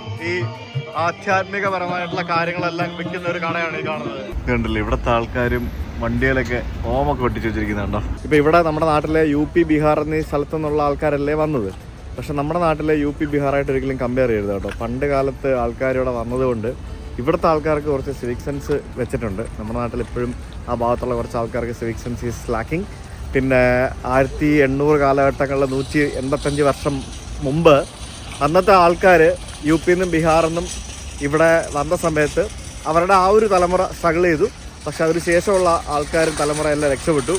കാരണം അന്ന് അവർ 185 ഇയേഴ്സിന് മുന്നേ വന്ന ബീഹാർ ഇപ്പോഴും അതേപോലെയൊക്കെ തന്നെ ആയിരിക്കാനാണ് സാധ്യത. UP പിന്നെ ഡെവലപ്പ് ആയെങ്കിലും ബീഹാർ ഇപ്പോഴും അങ്ങനെയൊക്കെ തന്നെ ആയിരിക്കാനാണ് സാധ്യത. ഞങ്ങളെ ഇപ്പോൾ എത്തിയിരിക്കുന്നത് പ്രൈസ് സ്മാർട്ട് എന്ന് പറഞ്ഞൊരു കടയിലാണ്. നമ്മുടെ കോസ്കോ ഒക്കെ പോലെ മെമ്പർഷിപ്പ് ഓറിയൻറ്റഡ് ആയിട്ടുള്ള ഒരു കടയാണ്. കടയെന്ന് പറയാൻ പറ്റില്ല, ഇത് വലിയ വെയർ ഹൗസാണ്. നോക്കി സാധനങ്ങളൊക്കെ അട്ടിയടിക്ക് വെച്ചിരിക്കുന്നത് കണ്ടോ, മെത്തയൊക്കെ വെച്ചിരിക്കുന്നത് കണ്ടോ എങ്ങനെയാണെന്നുള്ളത്. ഇതിൻ്റെ നമ്മൾ IKEA-ലൊക്കെ പോകുമ്പോൾ കാണുന്ന പോലെ തന്നെ അങ്ങനത്തെ സെറ്റപ്പ് അടിപൊളി. അവർ ഷോപ്പിങ്ങിന് വന്നതാണ്. നമ്മളിപ്പോൾ ഈ കാണുന്നത് ഇവിടുത്തെ ഒരു ഈ ഫെസ്റ്റിവൽ സീസണിൻ്റെ സമയത്തൊക്കെ വന്ന് നടത്തുന്ന എക്സ്പോ നടത്തുന്ന ആളുകളുടെ സ്ഥലമാണ്. ഇവിടെ വന്നു കഴിഞ്ഞാൽ നമുക്ക് ഇന്ത്യൻ ഡ്രസ്സ് അതേപോലെ തന്നെ ഇന്ത്യൻ ഐറ്റംസ് ഒക്കെ കിട്ടുന്ന കടകൾ. ഇതിവിടെയുള്ള ആൾക്കാരും അതേപോലെ തന്നെ നാട്ടിൽ നിന്ന് കച്ചവടം ചെയ്യാനായിട്ട് വരുന്ന ആൾക്കാരും ഇങ്ങനെ ഈ റാൻഡമായിട്ട് പല സ്ഥലങ്ങളിൽ നിന്ന് വരുന്ന ആൾക്കാരൊക്കെ വന്ന് നടത്തുന്ന ഒരു വലിയൊരു എക്സിബിഷനാണ്. ഒരു AC ഒക്കെ ഉള്ള ഒരു വലിയൊരു ഹാള്. ഇവിടെയൊക്കെ നമുക്ക് ഇന്ത്യൻ ഡ്രസ്സുകളാണ് കാണാൻ സാധിക്കുക. അതായത് ഫെസ്റ്റിവൽ സീസണിൽ ഇടുന്ന ഡ്രസ്സ്, കല്യാണത്തിന് ഇടുന്ന ഡ്രസ്സ്, ഇതൊക്കെ ഇവിടെ ഭയങ്കര എക്സ്പെൻസീവ് ആണല്ലോ. പുറത്തുനിന്നൊക്കെ സാധാരണ നാട്ടിൽ നിന്ന് കൊണ്ടുവരുന്നവരുണ്ട്, പക്ഷേ ഇവിടെയും കിട്ടും ഇതൊക്കെ. എന്നിട്ട് ഇവിടെ കസ്റ്റമൈസ് ചെയ്ത് തയ്ച്ച് കൊടുക്കുന്ന ആൾക്കാരൊക്കെ ഉണ്ട്. ഇതാണ് ഞാൻ പറഞ്ഞത്, ഇന്ത്യക്കാർ നമ്മൾ എവിടെ പോയാലും നമ്മുടെ ഒരു കൾച്ചറും ട്രഡീഷനും വസ്ത്രവും എല്ലാ സംഭവങ്ങളും അറ്റ്ലീസ്റ്റ് നമ്മൾ പലരും കീപ്പ് ചെയ്യുന്നുണ്ട്. എത്ര ദശകങ്ങൾ കഴിഞ്ഞാലും നമ്മുടെ വളയും മാലയും അങ്ങനെ സാധനങ്ങളൊക്കെ കണ്ടില്ലേ, jewelleries, different type of ornaments, ഭയങ്കര കളർഫുള്ളാണ് മൊത്തം. പിന്നെ വളരെ ഇമ്പോർട്ടൻ്റ് ആയിട്ടുള്ള മറ്റ് സംഭവങ്ങളാണ് ഇതുപോലെയുള്ള പല തരത്തിലുള്ള വിഗ്രഹങ്ങൾ. ആ വിഗ്രഹങ്ങൾ വരെ ഇവിടെയുണ്ട്. പല ഡിഫറെൻറ്റ് ടൈപ്പ് ഓഫ് ഐഡൽസ്. ഇത് അമ്പലത്തിൽ വെക്കുന്നതും പിന്നെ വീട്ടിൽ വെക്കുന്നതും അങ്ങനെ പല സ്ഥലങ്ങളിൽ വെക്കാവുന്ന വിഗ്രഹങ്ങൾ, മാലകൾ, അങ്ങനെയുള്ള സംഭവങ്ങൾ. ഇതിനകത്ത് ഇന്ത്യൻ ബാർബർ വരെയുണ്ട് കേട്ടോ. മുടി വെട്ടാനുള്ള ബാർബർ ഷോപ്പ്, പിന്നെ Indian type furnitures, Indian bedsheet, Indian സ്റ്റൈലിലുള്ള കർട്ടൻസ്, ടവൽസ്, അങ്ങനെയുള്ള സംഭവങ്ങൾ അതുകൊണ്ട്. നമ്മുടെ നൈറ്റിയും കാവ്യമുണ്ടൊക്കെ കിട്ടും ഇവിടെ. നമ്മുടെ നാട്ടിലെ നൈറ്റ് ഇന്ത്യൻ സ്റ്റൈലിൽ വെട്ടി. ഇനി അവസാനമായിട്ട് ഇന്ത്യൻ ഫുഡും കിട്ടും ഇവിടെ. കൊള്ളാം. ഇവിടെ different type of Indian food. Indian മാത്രമല്ല, ചൈനീസ് ഫുഡും ഉണ്ട് കേട്ടോ. ചൈനീസ് ഫുഡ്, ദോശ വരെ ഉണ്ടല്ലോ. ചൈനീസ് മിഠായി, chat, samosa, snacks, dosa, sub കുച്ച് മിലേഗ ഇതർ. ഈ ഒരു റെസ്റ്റോറൻറ്റ് കണ്ടില്ലേ, ഇവിടെ കുറച്ച് ഇന്ത്യക്കാരുണ്ട്. ഇതിൽ ഇന്ത്യയിൽ നിന്ന് വന്ന് ജോലി ചെയ്യുന്ന ആൾക്കാരാണ് അവർ. ഞാൻ സംസാരിച്ചപ്പോൾ മനസ്സിലായതാണ്. അപ്പോൾ ഇവിടെ ഞങ്ങൾ ദോശ കഴിക്കാമെന്ന് വിചാരിച്ച്, വിശപ്പില്ലെങ്കിലും നമ്മൾ ദോശ കഴിക്കാമെന്ന് വിചാരിച്ച് ദോശ കഴിക്കാൻ വേണ്ടി ഇരിക്കുകയാണ്. എന്തൊക്കെ സെറ്റപ്പുകളല്ലേ ഇവിടെ. ഇത് കുറേ നാളായിട്ട് പ്രവർത്തിക്കുന്ന കടകളാണ് ഇതൊക്കെ. ഇതിങ്ങനെ സമയോചിതമായിട്ട് സാധനങ്ങളൊക്കെ മാറ്റി പ്രവർത്തിപ്പിക്കും. അതങ്ങനെയാണ് ഇതിൻ്റെ പരിപാടികളൊക്കെ. ദോശ കണ്ടോ, ദോശയൊക്കെ ഇങ്ങനെയാണ് കണ്ടോ. ഇതൊക്കെ മസാല ദോശ ഉണ്ടാക്കിയിട്ട് മുറിച്ച് തന്നിരിക്കുകയാണ്. ചട്നിയും സാമ്പാറും. കുഴപ്പമില്ല കേട്ടോ. ആ ദോശ ഉണ്ടാക്കിയ ആൾ തെലുങ്കനല്ലേ. മലയാളം പാട്ടൊക്കെയാണ് ഫുള്ള് വണ്ടിക്കകത്ത്. കല്യാണം കാണാൻ പറഞ്ഞാവുന്നു. ഓക്കെ, അപ്പോൾ ഇന്ന് ഞാൻ അജി ചേട്ടൻ്റെ വണ്ടി എടുത്തിട്ട് പോവാണ്. അപ്പോൾ ഇന്ന് സൺഡേ ആയതുകൊണ്ട്, ഇവിടെ സൺഡേ ആയതുകൊണ്ട് ഇന്ന് അവർക്ക് റെസ്റ്റോറൻറ്റിൽ അത്യാവശ്യം നല്ല തിരക്കുള്ള ദിവസമാണ്. So I am going myself today. ഇന്ന് നമുക്ക് വേറെ 2-3 അമ്പലങ്ങളൊക്കെ പോകണം. ഇവിടെ ഒരു വളരെ മനോഹരമായിട്ടുള്ള ഒരു ലക്ഷ്മി നാരായൺ ടെമ്പിൾ ഉണ്ട്. ആ ടെമ്പിൾ കാണാനാണ് ഞാൻ ആദ്യമായിട്ട് പോകുന്നത്. സോ അങ്ങനെ കുറച്ച് പരിപാടികളുണ്ട്. ഇത് മിറ്റ്സുബിഷിയുടെ ട്രക്കാട്ടോ. ഇത് ട്രക്ക് വണ്ടിയാണ്. നല്ല അടിപൊളി, എന്താ പറയുക, നമ്മൾ ഈ ആനപ്പുറത്തിരുന്ന് പോകുന്ന പോലത്തെ ഫീൽ കിട്ടുന്ന ഒരു ടൈപ്പ് വണ്ടിയാണ്. ഞാനിപ്പോൾ പോകാൻ പോകുന്ന ലക്ഷ്മി നാരായൺ ടെമ്പിൾ എന്ന് പറയുന്നത് ഇവിടെ നിന്ന് 40 കിലോമീറ്റർ ദൂരെ മാറിയാണ് സ്ഥിതി ചെയ്യുന്നത്. ഇവിടെ ട്രിനിഡാഡിൽ ഇന്ത്യൻ പോപ്പുലേഷൻ കൂടുതലും സദേൺ സൈഡ് ഓഫ് ട്രിനിഡാഡിലാണ്. നമ്മളിനി പോകാൻ പോകുന്ന സ്ഥലങ്ങളിലാണ്. നമ്മൾ ഇന്നലെ പോയ സ്ഥലം, ആ സ്ഥലങ്ങളിലൊക്കെയാണ് മെജോറിറ്റി ഇന്ത്യൻ പോപ്പുലേഷൻ സ്ഥിതി ചെയ്യുന്നത്. ശരിക്കും ഈ ഒരു ഭാഗത്ത് ഞാൻ പറഞ്ഞല്ലോ, ഈ രാജ്യം ഒരു 40% വരുന്നത് ഇന്ത്യൻ പോപ്പുലേഷനാണ്. ഇത് മാത്രമല്ല, നമ്മളിനി ഭാവിയിൽ പോകാൻ പോകുന്ന ഗയാന, സുറിനാമെ എന്നൊക്കെ പറയുന്ന ഈ പറഞ്ഞ പല രാജ്യങ്ങളും ഇത്തരത്തിൽ തന്നെയാണ്. ധാരാളം ഇന്ത്യൻ ആളുകളുള്ള, ഇനിയും ശരിക്കും നമുക്കൊന്നും പലർക്കും അറിയാത്ത ഇന്ത്യൻ ഒറിജിൻ ആളുകൾ ധാരാളമായിട്ട് ജീവിക്കുന്ന മറ്റനേകം രാജ്യങ്ങൾ ഇനിയും ഉണ്ട് ലോകത്തിൽ. ഇതൊക്കെ നമുക്ക് കാണിക്കാം. എന്തായാലും 40 kilometre. I think I have nothing to show you guys. So let me go. Lakshmi Narayan temple 3 kilometre. Sevashram Sangha INC Isha ഓർഗനൈസേഷനൊക്കെ ഉണ്ട് ഇവിടെ. ഈശയുണ്ട്, ഇസ്കോൺ ഉണ്ട്. ഇവിടെ ഇല്ലാത്ത സംഭവങ്ങളൊന്നുമില്ല, എല്ലാം ഉണ്ട്. ഇത് കണ്ടില്ലേ, ട്രിനിഡാഡ് സേവാശ്രം സംഘ INC ഫ്രീപോർട്ട് ബ്രാഞ്ച് എന്നും പറഞ്ഞ് നമുക്കിവിടെ ഒരു ചെറിയൊരു അമ്പലം കാണാൻ സാധിക്കും. ഇത് ഒരു ഗ്രാമത്തിലാണ്. കണ്ടില്ലേ, ഈ ഗ്രാമത്തിൽ ഇഷ്ടംപോലെ വീടുകളുണ്ട്. ഇവിടെ അമ്പലങ്ങൾ മാത്രമല്ല, പള്ളികളും ഉണ്ട് കേട്ടോ. ഹിന്ദുക്കളുടെ ഒക്കെ വീടിന് മുമ്പിൽ നമ്മുടെ നാട്ടിൽ തുളസിത്തറയൊക്കെ കാണുന്നത് പോലെ തന്നെ ഇവിടെ ഇതുപോലെ പല വർണ്ണത്തിലുള്ള കൊടികൾ വെച്ചിരിക്കുന്നത് കാണാൻ സാധിക്കും. ഈ തുളസിത്തറ എന്ന് പറഞ്ഞാൽ നമ്മളൊരു ഹിന്ദു കൾച്ചറാണ്, ഇന്ത്യയിലുള്ളൊരു കൾച്ചറാണ്. അത് പണ്ട് ഈ പോർച്ചുഗീസുകാർ വന്ന സമയത്ത്, ഗോവയിൽ വന്ന സമയത്ത് ഇവർ മതപരിവർത്തനം ചെയ്തല്ലോ. അങ്ങനെ മതപരിവർത്തനം ചെയ്തപ്പോഴത്തേക്കിന് ഈ തുളസിത്തറകളൊക്കെ അവിടെയുള്ള പല വീടുകളുടെ മാറി തുളസിത്തറയുടെ മുകളിൽ കുരിച്ചു വന്ന്. അത് ശരിക്കും ഇപ്പോഴും ഗോവയിൽ നമുക്ക് പോകുമ്പോൾ കാണാൻ സാധിക്കും. അവിടെ തുളസിത്തറയുടെ മുകളിൽ കുരിശ് നിൽക്കുന്നത് കാണാൻ സാധിക്കും ചില വീടുകൾ. നിങ്ങൾ ഗോവയിൽ പോകുമ്പോൾ ശ്രദ്ധിച്ച് നോക്കിയാൽ മനസ്സിലാവും. ഇതൊക്കെ ഒരു ലോകത്തിന്റെ മൈഗ്രേഷന്റെ ഭാഗമാണ് ഈ സംഭവങ്ങളൊക്കെ. ഇപ്പൊ ഇന്ന് നമ്മൾ US-ലും UK-ലും ലണ്ടനിലും ഒക്കെ കാണുന്ന മൈഗ്രേഷൻ, ആളുകൾ ലീഗലായിട്ട് പോകുന്നു, ലീഗലായിട്ടും ഇല്ലീഗലായിട്ടും പോകുന്നവരുണ്ട്. പണ്ട് പോലെ ഈ പറഞ്ഞ പോലെ ലീഗലായിട്ടും ഇല്ലീഗലായിട്ടും പോകുന്നവരുണ്ട്. 100-200 വർഷം മുമ്പ് ബ്രിട്ടീഷുകാര് ഇന്ത്യക്കാരെ ഇവിടേക്ക് കൊണ്ടുവന്നു, ആഫ്രിക്കക്കാരെ കൊണ്ടുവന്നു അടിമകളായിട്ട്. അതിന് മുമ്പ് വന്നവരാണ് ആഫ്രിക്കക്കാർ. ഇവിടെ ആഫ്രിക്കൻ ബ്ലാക്സ് അടിമകളായിട്ട് കൊണ്ടുവന്നവരാണ്. അങ്ങനെയൊക്കെ ലോകത്തിന്റെ പല ഭാഗങ്ങളിലേക്ക് മൈഗ്രേഷൻ നടക്കുന്നു. അപ്പം മൈഗ്രേഷൻ നടക്കുമ്പോഴത്തേക്കിനും ആ ആളുകൾ ജീവിച്ചിരുന്ന അവരുടെ കൾച്ചർ അവർ കൊണ്ടുപോകും. അതങ്ങനെയാണ്. അതിനകത്ത് ആരും ഫ്രസ്ട്രേഷൻ കാണിച്ചിട്ടൊരു കാര്യമില്ല. ഇപ്പൊ സോഷ്യൽ മീഡിയകളൊക്കെ കാണാം, അമേരിക്കയിലും ബാക്കിയുള്ള സ്ഥലങ്ങളിലൊക്കെ പലതരത്തിലുള്ള സെലിബ്രേഷൻസ് നടത്തുമ്പോഴത്തേക്കിനും അതൊക്കെ കണ്ട് ഫ്രസ്ട്രേറ്റഡ് ആവുന്ന ആളുകൾ, ലോക്കൽസും ഇന്ത്യക്കാരും അതിൽ കൂടുതൽ ഫ്രസ്ട്രേറ്റഡ് ആവുന്ന ഇന്ത്യക്കാരാണ്. ശരിയാണ്, ഒരു പരിധിവരെയൊക്കെ അവിടെ പോയി കാട്ടിക്കൂട്ടുന്നു എന്നൊക്കെ പറയും. പക്ഷേ അവരവിടുത്തെ സിറ്റിസൺസ് ആയിരിക്കുമെന്നേ. അങ്ങനെയാണ് അവിടുത്തെ ഗവൺമെന്റ് അവർക്ക് സിറ്റിസൺഷിപ്പ് കൊടുക്കാൻ പാടില്ല. അവരവിടുത്തെ സിറ്റിസൺസ് ആയിരിക്കും. ഒരു രാജ്യത്തിന്റെ സിറ്റിസൺ ആകുമ്പോഴത്തേക്കിനും അവിടുത്തെ കൾച്ചർ മാറും. എന്തിനാണ് പിന്നെ അവർ സിറ്റിസൺഷിപ്പ് കൊടുക്കുന്നത്? അങ്ങനെ ചെയ്യാൻ പാടില്ല അപ്പൊ അങ്ങനെയാണെങ്കിൽ. സോ അതിനകത്ത് 2 വശങ്ങളുണ്ട്. ഇത് കംപ്ലീറ്റ് അമ്പലങ്ങളുടെ ഏരിയ ആണെന്ന് തോന്നുന്നു കേട്ടോ. ഒരു സദ്ഗുരു കബീർ മന്ദിർ എന്നും പറഞ്ഞുകൊണ്ട് ഒരു സംഭവമാണ്. ഇവിടെ ധാരാളം ഗുരുക്കന്മാരുണ്ട്, പിന്നെ പലതരത്തിലുള്ള ട്രസ്റ്റുകളുണ്ട്. ഇത് കണ്ടില്ലേ, കബീർ സാഹിബ് എന്ന് പറഞ്ഞിട്ട് ഒരു സദ്ഗുരുവിൻ്റെ ഒരു വെള്ള കളറിലെ ഒരു ചെറിയൊരു മണ്ഡപം പോലത്തെ ഒരു സെറ്റപ്പ്. ഇത് മറ്റൊരു വീട്, ഹിന്ദുക്കളുടെ വീടാണെന്ന് തിരിച്ചറിയും നമുക്ക് ഇത്തരത്തിലുള്ള സംഭവങ്ങൾ കാണുമ്പോഴത്തേക്കിനും. നമ്മുടെ നാട്ടിലൊക്കെ പാർട്ടി കൊടികളാണെങ്കിൽ ഇവിടെ അതൊന്നുമല്ല, ഇവിടെ ഓരോ ഭഗവാന്മാരുടെ കൊടിയാണ്. ഈ ഒരു കൾച്ചർ ഡിഫറെൻ്റ് ആട്ടോ. നമ്മൾ ഈ ബുദ്ധിസ്റ്റ് ഫ്ലാഗുകളൊക്കെ ഇങ്ങനെ തൂക്കിയിട്ടിരിക്കുന്ന കാണുന്ന പോലെയാണ് ഇത്തരത്തിലുള്ള കൊടികൾ നമുക്ക് കാണാൻ സാധിക്കുന്നത്. ശരിക്കും യു പിയിലൊക്കെ പോയവർക്ക് അറിയാം, യു പിയിലും ബീഹാറിലൊക്കെ ഇതുപോലത്തെ കൊടികളുടെ ഒരു കൾച്ചർ ഭയങ്കര കോമൺ ആയിട്ട് കാണുന്നൊരു കാഴ്ചയാണ്. പിന്നെ പല വീടുകളുടെയും മുമ്പിൽ നമുക്ക് ചെറിയ ഇതുപോലത്തെ മന്ദിരങ്ങൾ കാണാൻ സാധിക്കും. ചിലപ്പോൾ അവരുടെ ഈ പറഞ്ഞ പോലെ വീടുകളിൽ അവർ വെച്ച് ആരാധിച്ച് വന്നിരുന്ന മൂർത്തികളോ അങ്ങനെ എന്തെങ്കിലും സംഭവങ്ങളൊക്കെ ആയിരിക്കാം. ഇപ്പം പല ആൾക്കാരും മൈഗ്രേഷൻ്റെ സമയത്ത് അവരുടെ വീട്ടിൽ ആരാധിച്ച് വന്നിരുന്ന മൂർത്തി വിഗ്രഹങ്ങളൊക്കെ ആയിട്ട് മൈഗ്രേറ്റ് ചെയ്ത ആളുകളൊക്കെ ഉണ്ടാവും. ചിലപ്പോൾ അങ്ങനെയുള്ള എന്തെങ്കിലുമൊക്കെ സംഭവങ്ങളും ആയിരിക്കാം. വീടിൻ്റെയൊക്കെ മുമ്പിൽ ഓം കാണാം, കണ്ടോ, ഓം കാണാം. പിന്നെ ഒരു അമ്പലം പോലത്തെ ഒരു മന്ദിരം കാണാം, അതിന് മുമ്പിൽ ഫ്ലാഗുകളും വെച്ചിട്ടുണ്ട്. വളരെ ഇൻറ്റീരിയർ ഏരിയയിൽ ഒരു ഗ്രാമത്തിലാണ് ശരിക്കും ഈ ഒരു അമ്പലം ഇവരിവിടെ നിർമ്മിച്ചു വെച്ചിരിക്കുന്നതെന്ന് തോന്നുന്നു. ഇതൊരു വലിയ രാജ്യം കേട്ടോ. ഇത് കുന്നും മലയും ബാക്കിയുള്ള സംഭവങ്ങളൊക്കെ ഉള്ള ഒരു വലിയൊരു രാജ്യമാണ് ട്രിനിഡാഡ് ആൻഡ് ടൊബാഗോ എന്ന് പറയുന്നത്. അപ്പോൾ ഞാൻ ഏകദേശം എത്തി. ഇത് ഈ കാണുന്നൊരു ചെറിയൊരു മലയുടെ മേളിലാണ് അമ്പലം. എനിക്ക് അവിടെയാണ് അമ്പലം. ഇവിടെ അമ്പലത്തിനടുത്തെത്തിയപ്പോഴത്തേക്കും കാവിക്കൊടികൾ പാറിപ്പറക്കുന്നത് കാണാം. ഒരു മനോഹരമായിട്ടുള്ളൊരു ലൊക്കേഷൻ. ആ ഒരു ലൊക്കേഷൻ്റെ സമീപത്തായിട്ട് ഒരു പാർക്കിംഗ് ഉണ്ട്. പാർക്കിംഗ് ഗ്രൗണ്ടിനോട് ചേർന്ന് ഒരു കണ്ടെയ്നറിനകത്ത് ഒരു ജനറേറ്ററൊക്കെ വെച്ചിരിക്കുന്നത് കാണാൻ ശരി നൈസ്. അപ്പോൾ ലക്ഷ്മി നാരായൺ ക്ഷേത്രത്തിലേക്കാണ് ഞാനിപ്പോൾ എത്തിയിരിക്കുന്നത്. ഇതൊരു കൃഷ്ണക്ഷേത്രമാണെന്നുണ്ടെങ്കിലും വലിയൊരു ശിവലിംഗം നമുക്കിവിടെ ഫ്രണ്ടിൽ ഒരു ബിൽഡിങ്ങിന് മുകളിലായിട്ട് നമുക്ക് കാണാൻ സാധിക്കും. വളരെ മനോഹരമായിട്ടുള്ള ഒരു റോസ് കളറിൽ, അല്ലെ റോസ് ആൻഡ് പിങ്ക് കളറിൽ പെയിൻ്റ് അടിച്ച് വെച്ചിരിക്കുന്ന വലിയൊരു ക്ഷേത്രാങ്കണമാണിത്. ഇതിനകത്തൊരു റെസ്റ്റോറൻ്റ് ഒക്കെ ഉണ്ട്. സോ എന്തായാലും ഞാൻ അകത്തേക്ക് പോയി നോക്കട്ടെ. എന്തായാലും ഇവിടുത്തെ ക്ഷേത്രങ്ങൾക്കൊക്കെ 185 വർഷം കൂടുതലൊന്നും പഴക്കം ഉണ്ടാവില്ല. ഇത് പുതിയ അമ്പലമാണെന്ന് തോന്നുന്നു. പുതിയ അമ്പലമായിരിക്കും മിക്കവാറും. കൊള്ളാം, നൈസ്. വാവ്, അടിപൊളി. നമസ്തേ ഇന്ത്യ റെസ്റ്റോറൻറ്റ് അപ്സ്റ്റേഴ്സ്. കുറേ വണ്ടികൾ കിടപ്പുണ്ടെന്നുണ്ടെങ്കിലും പുറത്തധികം ആൾക്കാരും കാണുന്നില്ല. ഇവരെല്ലാം ഇത്തരത്തിൽ ഈ മുളയിലാണ് ഈ ഒരു മൾട്ടി കളർ ഫ്ലാഗുകൾ ഇവിടെ വെച്ചിരിക്കുന്നത് കാണുന്നത്. ശിവൻ്റെ ആ ഒരു ഫേസ് ഒക്കെ കണ്ടോ? നമ്മൾ സാധാരണ കാണുന്ന ഒരു ശിവൻ്റെ ഫേസ് അല്ല, അല്ലേ? എൻ്റെ ഒരു ഡിഫറെൻറ്റ് ഫേസാണ്. പിന്നെ ശിവൻ്റെ വെള്ള കളറിലെ പ്രതിമകൾ ഞാൻ അങ്ങനെ കണ്ടിട്ടില്ല. ശിവൻ്റെ പ്രതിമകൾ കൂടുതലും ഡാർക്ക് കളേഴ്സിലായിരിക്കും. ആദ്യമായിട്ടാണ് ഞാൻ ശിവൻ്റെ ഒരു വെള്ള കളറിലെ പ്രതിമ വിത്ത് വെള്ള പാമ്പ്, വെള്ള ശൂലം ഒക്കെ കാണുന്നത്. ജയ്പൂരിൽ നിന്ന് കൊണ്ടുവന്ന മാർബിൾ ഉപയോഗിച്ചിട്ടാണ് ഇവിടുത്തെ പ്രധാന ക്ഷേത്രം നിർമ്മിച്ചിരിക്കുന്നതെന്ന് ആണ് എനിക്കറിയാൻ സാധിച്ചത്. വളരെ നീറ്റ് ആൻഡ് ക്ലീൻ ആണ്. ഞാൻ കഴിഞ്ഞ ദിവസം പറഞ്ഞ പോലെ തന്നെ ഇവർ ബീഹാർ, യു പി എന്നിവിടങ്ങളിൽ നിന്നുള്ളവരാണെങ്കിലും ഇവിടെ വന്നിട്ട് ഇവിടെ അത്യാവശ്യം നല്ല രീതിയിൽ സെറ്റിലായിട്ടുള്ള ആൾക്കാരാണ്. അവരുടെ ആ ഒരു ഫസ്റ്റ് തലമുറ മാത്രമാണ് കുറച്ച് കഷ്ടപ്പെട്ടത്.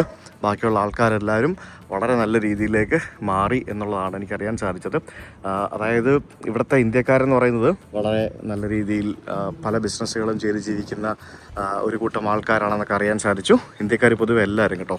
ഇതൊരു ശിവമന്ദിർ പോലെയാണെന്ന് തോന്നുന്നു. ഇതിന് മുകളിലായിട്ടാണ് നമുക്ക് ആ ഒരു ശിവലിംഗം കാണാൻ സാധിക്കുന്നത്. പിന്നെ ഇവിടെ കുറച്ച് ഓഫീസ് മുറികളും ബാക്കിയുള്ള സംഭവങ്ങളൊക്കെ കാണാം. ഇതാണ് ഇവരുടെ മെയിൻ ആ ഒരു ക്ഷേത്രത്തിൻ്റെ ബിൽഡിംഗ് എന്ന് പറയുന്നത്. അകത്തെന്തോ പൂജകളും കാര്യങ്ങളൊക്കെ, എന്തോ ശബ്ദമൊക്കെ കേൾക്കാം, എന്തോ പരിപാടി നടക്കുന്നുണ്ട് അകത്ത്. ഒരു ഓഡിറ്റോറിയം പോലെ നിർമ്മിച്ച് വെച്ചിരിക്കുകയാണ്. കണ്ട എത്ര വൃത്തിയോടെയാണ് ഈ ക്ഷേത്രമൊക്കെ കിടക്കുന്നതെന്ന് നോക്കി. നമ്മൾ ഇന്ത്യയിലുള്ള ഏതെങ്കിലും ക്ഷേത്രത്തിന് ഇത്രയും വൃത്തി ഉണ്ടോയെന്ന് ചോദിച്ചു കഴിഞ്ഞാൽ കേരളത്തിലുണ്ടാവും. കേരളം വിട്ട് കഴിഞ്ഞാൽ സൗത്ത് ഇന്ത്യ വിട്ട് കഴിഞ്ഞാൽ നോർത്ത് ഇന്ത്യയിലൊക്കെ പോയി കഴിഞ്ഞാൽ പല ക്ഷേത്രങ്ങളും കച്ചറയാണ്. ഒന്നും പറയണ്ട, ഞാൻ ഇതിനെപ്പറ്റി ഒന്നും പറയുന്നില്ല. ഇതൊക്കെ ഭയങ്കര വിവാദവും. നല്ല വൃത്തിയുള്ള ടോയ്ലറ്റ്. എന്തിന് കേരളത്തിൽ തന്നെ ശബരിമല, ഇത്രയും ആൾക്കാരിരുന്ന ശബരിമല, അവിടുത്തെ വൃത്തി പിന്നെ പറഞ്ഞറിയിക്കേണ്ട ഒരു കാര്യം കൂടിയാണ്. ഇതെനിക്ക് ഇവിടെ റൂംസും കാര്യങ്ങളൊക്കെ ഉണ്ടെന്ന് തോന്നുന്നു കേട്ടോ. എന്തൊക്കെയോ പരിപാടികളാണ്. അത് ഒരു ഓഡിറ്റോറിയമാണ് കേട്ടോ. അത് അവിടെ റെസ്റ്റോറൻ്റ് ഉണ്ട്, ഓഡിറ്റോറിയം ഉണ്ട്. എന്തായാലും ഇത് വളരെ ഒരു കിടിലൻ സെറ്റപ്പാട്ടോ. ഇവിടെ എല്ലാം പ്രൈവറ്റ് ക്ഷേത്രങ്ങളാണ്. നല്ല മനോഹരമായിട്ട് ലാൻഡ്സ്കേപ്പിംഗ് ഒക്കെ ചെയ്ത് ബ്യൂട്ടിഫുള്ളായിട്ട് അവിടെയൊക്കെ ശരിക്കും ഒരു റിസോർട്ട് പോലെയൊക്കെയാണ്. ആൾക്കാർക്ക് ഇരുന്ന് ഭക്ഷണം കഴിക്കാനുള്ള സൗകര്യം. പിന്നെ ഇത് ഓഡിറ്റോറിയം, ഇതിൻ്റെ താഴെ റെസ്റ്റോറൻറ്റ്, ഫാമിലി റെസ്റ്റോറൻറ്റ്. ഇതാണ് ആ ഒരു ക്ഷേത്രത്തിൻ്റെ പ്രധാന ബിൽഡിംഗ് എന്ന് പറയുന്നത്. എല്ലായിടത്തും ഇത്തരത്തിൽ വളരെ മനോഹരമായിട്ടുള്ള ടൈലുകൾ വിരിച്ച് വളരെ ഭംഗിയാക്കി വെച്ചിരിക്കുന്നു എന്ന് തന്നെ പറയേണ്ടിയിരിക്കുന്നു. അകത്ത് എന്തോ കാര്യമായിട്ടുള്ള പരിപാടി നടക്കുന്നുണ്ട്. എനിക്ക് അകത്തേക്ക് ഒന്ന് കയറി നോക്കട്ടെ എങ്ങനെയാണ് എന്താ പരിപാടി എന്നുള്ളത്. ഞാനൊന്ന് കയറി നോക്കിയിട്ട് ഞാൻ ബാക്കി വന്നിട്ട് പറയാം. ഇവരെല്ലാവരും പ്രാർത്ഥനകളെല്ലാം ഇംഗ്ലീഷിലാണ്, മനസ്സിലായില്ലേ? ഇവരുടെ ലാംഗ്വേജ് ഇംഗ്ലീഷ് ആണല്ലോ. അതുകൊണ്ട് തന്നെ ഇവരുടെ പ്രാർത്ഥനകളും പ്രയറും പിന്നെ പ്രസംഗങ്ങളും ബാക്കിയുള്ള പരിപാടികളും എല്ലാം ഇംഗ്ലീഷിലാണ്. അവിടെയും ഒരു വലിയൊരു കൾച്ചറൽ ഡിഫറൻസ് വന്നിട്ടുണ്ട്, ലാംഗ്വേജ് ഡിഫറൻസ് വന്നിട്ടുണ്ട് ഇല്ലേ? കിട്ടില്ല സ്ഥലം കേട്ടോ. എന്ത് സെറ്റപ്പാണ്, നല്ല പൈസ ഇറക്കിയിട്ടുണ്ട്. ഇവിടുത്തെ ഗവൺമെൻറ് ഇവരുടെയൊക്കെ ഈ ഒരു ട്രഡീഷനും സംസ്കാരവും ഒക്കെ നിലനിർത്തുന്നതിന് വേണ്ടി പല രീതിയിലുള്ള സഹായങ്ങൾ നൽകുന്നുണ്ട്. അത് എല്ലാ ഇന്ത്യക്കാർക്ക് മാത്രമല്ല, ആഫ്രിക്കൻസിനും ബാക്കിയുള്ള എല്ലാവർക്കും, എല്ലാ കമ്മ്യൂണിറ്റിപ്പെട്ട ആൾക്കാർക്കും വളരെ നല്ല ഗവൺമെൻറ് സഹായം ചെയ്യുന്നുണ്ട്, ഫണ്ടായിട്ടും അല്ലാതെ പല ആക്ടിവിറ്റീസ് ആയിട്ടും. കാരണം ഇവിടുത്തെ പ്രൈം മിനിസ്റ്റർ എന്ന് പറയുന്ന ആൾ പോലും ബീഹാർ സ്വദേശിയായിരുന്ന അല്ലെങ്കിൽ ഇന്ത്യൻ ഒറിജിനായിട്ടുള്ള ഒരു ലേഡിയാണ്. ഈ രാജ്യത്തിൻ്റെ പ്രധാനമന്ത്രിയും പ്രസിഡൻറ്റും ലേഡീസാണ്, രണ്ടുപേരും സ്ത്രീകളാണ്. ഒപ്പം ഓപ്പോസിഷൻ ലീഡറും സ്ത്രീകളാണ്. നമ്മുടെ പ്രസിഡന്റ് സ്ത്രീയാണ്. അതേപോലെ തന്നെ കേരളത്തിന് ഇതുവരെ ഒരു വനിതാ മുഖ്യമന്ത്രി വന്നിട്ടില്ല. എപ്പോഴെങ്കിലും വരുമായിരിക്കും. ഞാൻ എന്തായാലും അകത്ത് പോയി നോക്കിയിട്ട് വരട്ടെ. വീഡിയോ എടുക്കാൻ പറ്റും തോന്നുന്നില്ല, പോയി നോക്കിയിട്ട് വരാം. അതിനകത്ത് ശരിക്കും ഒരു പണ്ഡിറ്റ്ജി ഇരിപ്പുണ്ട്. എന്നിട്ട് എനിക്ക് ആക്ച്വലി ഇത് എന്തിനോട് റിസംബ്ലൻസ് ആയെന്ന് ഞാൻ പറയട്ടെ. നമ്മൾ പള്ളിയിൽ കുർബാനയില്ലേ, ഏകദേശം അതേപോലെ പള്ളിയിൽ കുർബാനയ്ക്ക് അച്ഛൻ അവിടെ നിന്ന് കുർബാന ചൊല്ലും, അതിനുശേഷം അച്ഛൻ പ്രസംഗിക്കും. അങ്ങനത്തെ ഒരു സെറ്റപ്പ്. അതായത് പുള്ളി അവിടെ പൂജ കാണിക്കും, പണ്ഡിറ്റ്ജി അവിടെ താഴെ ഇരുന്ന് മൈക്കിൻ്റെ മുമ്പിൽ നിന്ന് പ്രസംഗിക്കുകയാണ്, ഉപദേശമാണ് ബേസിക്കലി. മതം എന്ന് പറയുന്നത് ഈ പറഞ്ഞ പോലെ ഉപദേശവും എന്നീ പറഞ്ഞ പോലെ ഓരോ കാര്യങ്ങൾ പഠിപ്പിക്കുക, അങ്ങനെ പല സംഭവങ്ങളുണ്ടല്ലോ. അപ്പോൾ ആളുകളെ മോട്ടിവേഷനും ബാക്കിയുള്ള പരിപാടികളൊക്കെ ആയിട്ട് പണ്ഡിറ്റ്ജി അവിടെ ഇരുന്ന് തകർത്ത് പ്രസംഗിച്ചുകൊണ്ടിരിക്കുകയാണ്. കുറച്ച് ആൾക്കാരുണ്ട്, വളരെ കുറച്ച് ആൾക്കാരേ ഉള്ളൂ. എനിക്ക് 50 പേരുണ്ടാവും അത്രയും വലിയ ഹാളിൽ. സോ വളരെ നല്ലൊരു ഓഡിറ്റോറിയം പോലത്തെ ഒരു ഹാൾ. ഇവിടുത്തെ പല ക്ഷേത്രങ്ങളും ഇങ്ങനെയാണ്, ഈ രീതിയിലാണ് എനിക്ക് കാണാൻ സാധിച്ചത്. ഇന്നലെ നമ്മൾ പോയ സ്ഥലം അങ്ങനെയായിരുന്നല്ലോ അല്ലേ? So it was something nice, interesting. എനിക്ക് ഇഷ്ടപ്പെട്ടു. നൈസ്. ഓരോ പുള്ളി അവിടെ ഇരുന്ന് ഇംഗ്ലീഷിലാണ് സംസാരിച്ചുകൊണ്ടിരിക്കുന്നത്. ഇതൊക്കെ ഈ മതപരമായിട്ടുള്ള മാറ്റങ്ങളാണ്, ആചാരങ്ങൾ. ഈ കാലം മാറുന്നതനുസരിച്ചിട്ട് മനുഷ്യൻ കോലം മാറും എന്ന് പറയുന്ന പോലെയാണ് ഇവിടെ പല സംഭവങ്ങളും. നമ്മുടെ നാട്ടിൽ, കേരളത്തിൽ ഇനി മാറേണ്ട ഒരു സാധനം, പുരുഷന്മാർക്ക് മേൽവസ്ത്രം ധരിച്ചുകൊണ്ട് അമ്പലത്തിൽ കയറാൻ സാധിക്കണം എന്നുള്ളൊരു കൺസെപ്റ്റ് വരണം. എനിക്കറിയത്തില്ല, കേരളത്തിൽ മാത്രമേ ഉള്ളൂ അങ്ങനെയൊക്കെ. ചില അപൂർവം ചില തമിഴ്നാട്ടിലെ ക്ഷേത്രങ്ങളിലും ഉണ്ടെന്ന് തോന്നുന്നു. സൗത്ത് ഇന്ത്യയിലാണ് കൂടുതലും. ബാക്കിയുള്ളിടത്ത് ഇപ്പോൾ നോർത്തിലൊക്കെ പോയി കഴിഞ്ഞാൽ ആൾക്കാർ ജാക്കറ്റും, ഇപ്പം പൂജാരി പോലും ജാക്കറ്റും എൻ്റെ സ്വെറ്ററൊക്കെ ധരിച്ചിട്ടായിരിക്കും പൂജ ചെയ്യുന്നത്. പിന്നെ ഒരു ഹിന്ദുവായ ഞാനിതൊക്കെ പറയുമ്പോഴത്തേക്കിനും പല ആൾക്കാർക്കും കുരുപൊട്ടും, എന്നെ വലിയ സംഭവമാക്കും, അതാക്കും ഇതാക്കും, ഞാൻ ഭയങ്കര കുറ്റക്കാരനാവും, എന്നെ കുറേ ആൾക്കാർ തെറി പറയും. I don't care. ലോകം മാറുന്നതനുസരിച്ച് നമ്മളും മാറണം അല്ലേ? നമ്മളെ രാഷ്ട്രപതിയും മറ്റാൾക്കാരും ഒക്കെ നമ്മുടെ യൂണിഫോമൊക്കെ ഇട്ട് ശബരിമല ഒന്ന് തൊഴുതിട്ട് പോയ കണ്ടില്ലേ? ബാക്കിയുള്ള സംഭവങ്ങളൊക്കെ കണ്ടില്ലേ? അത് വേറെ ഏതെങ്കിലും അമ്പലത്തിൽ പറ്റുമോ? ശബരിമല അയ്യപ്പൻ എനിക്ക് ഭയങ്കര ഇഷ്ടമാണ്. കാരണം അയ്യപ്പൻ ഭയങ്കര പുരോഗമനവാദിയാണ്, അല്ലെങ്കിൽ ആ ഒരു രീതിയിൽ ചിന്തിക്കുന്ന ആളാണ്. എന്ത് വസ്ത്രം കിട്ടും നമുക്ക് അയ്യപ്പൻ്റെ നടയിൽ പോകാം. പക്ഷെ ബാക്കിയുള്ള പല ക്ഷേത്രങ്ങളിലും അങ്ങനെയല്ല. Things has to change. യേശുദാസിൻ്റെ പാട്ട് കേൾപ്പിച്ച്, ഹരിവരാസനം കേൾപ്പിച്ച് അയ്യപ്പനെ ഉറക്കാം. പക്ഷേ അതേ യേശുദാസിനെ ഗുരുവായൂർ അമ്പലത്തിലോ വേറെ ഏതെങ്കിലും ക്ഷേത്രത്തിലോ കയറ്റത്തില്ല. വിശ്വാസിയാണ് കയറ്റേണ്ടത്. ആ ഒരു അഹിന്ദുക്കൾക്ക് പ്രവേശനമില്ല എന്നുള്ളൊരു ബോർഡ് മാറ്റിയിട്ട്, വേണമെങ്കിൽ നിങ്ങൾ വേറെ ബോർഡ് വെച്ചോ, വിശ്വാസികളല്ലാത്തവർക്ക് പ്രവേശനമില്ല എന്ന് പറഞ്ഞൊരു ബോർഡ് വെച്ചോ. അങ്ങനെ ചെയ്യണം, മാറണം. തിങ്സ് ഹാസ് ടു ചേഞ്ച് അല്ലേ? Namaste India restaurant. അയ്യോ, ഇത് ഇന്ന് ക്ലോസ്ഡാ. Opening hours Monday to Saturday 11 AM to 9 PM. So this is closed today?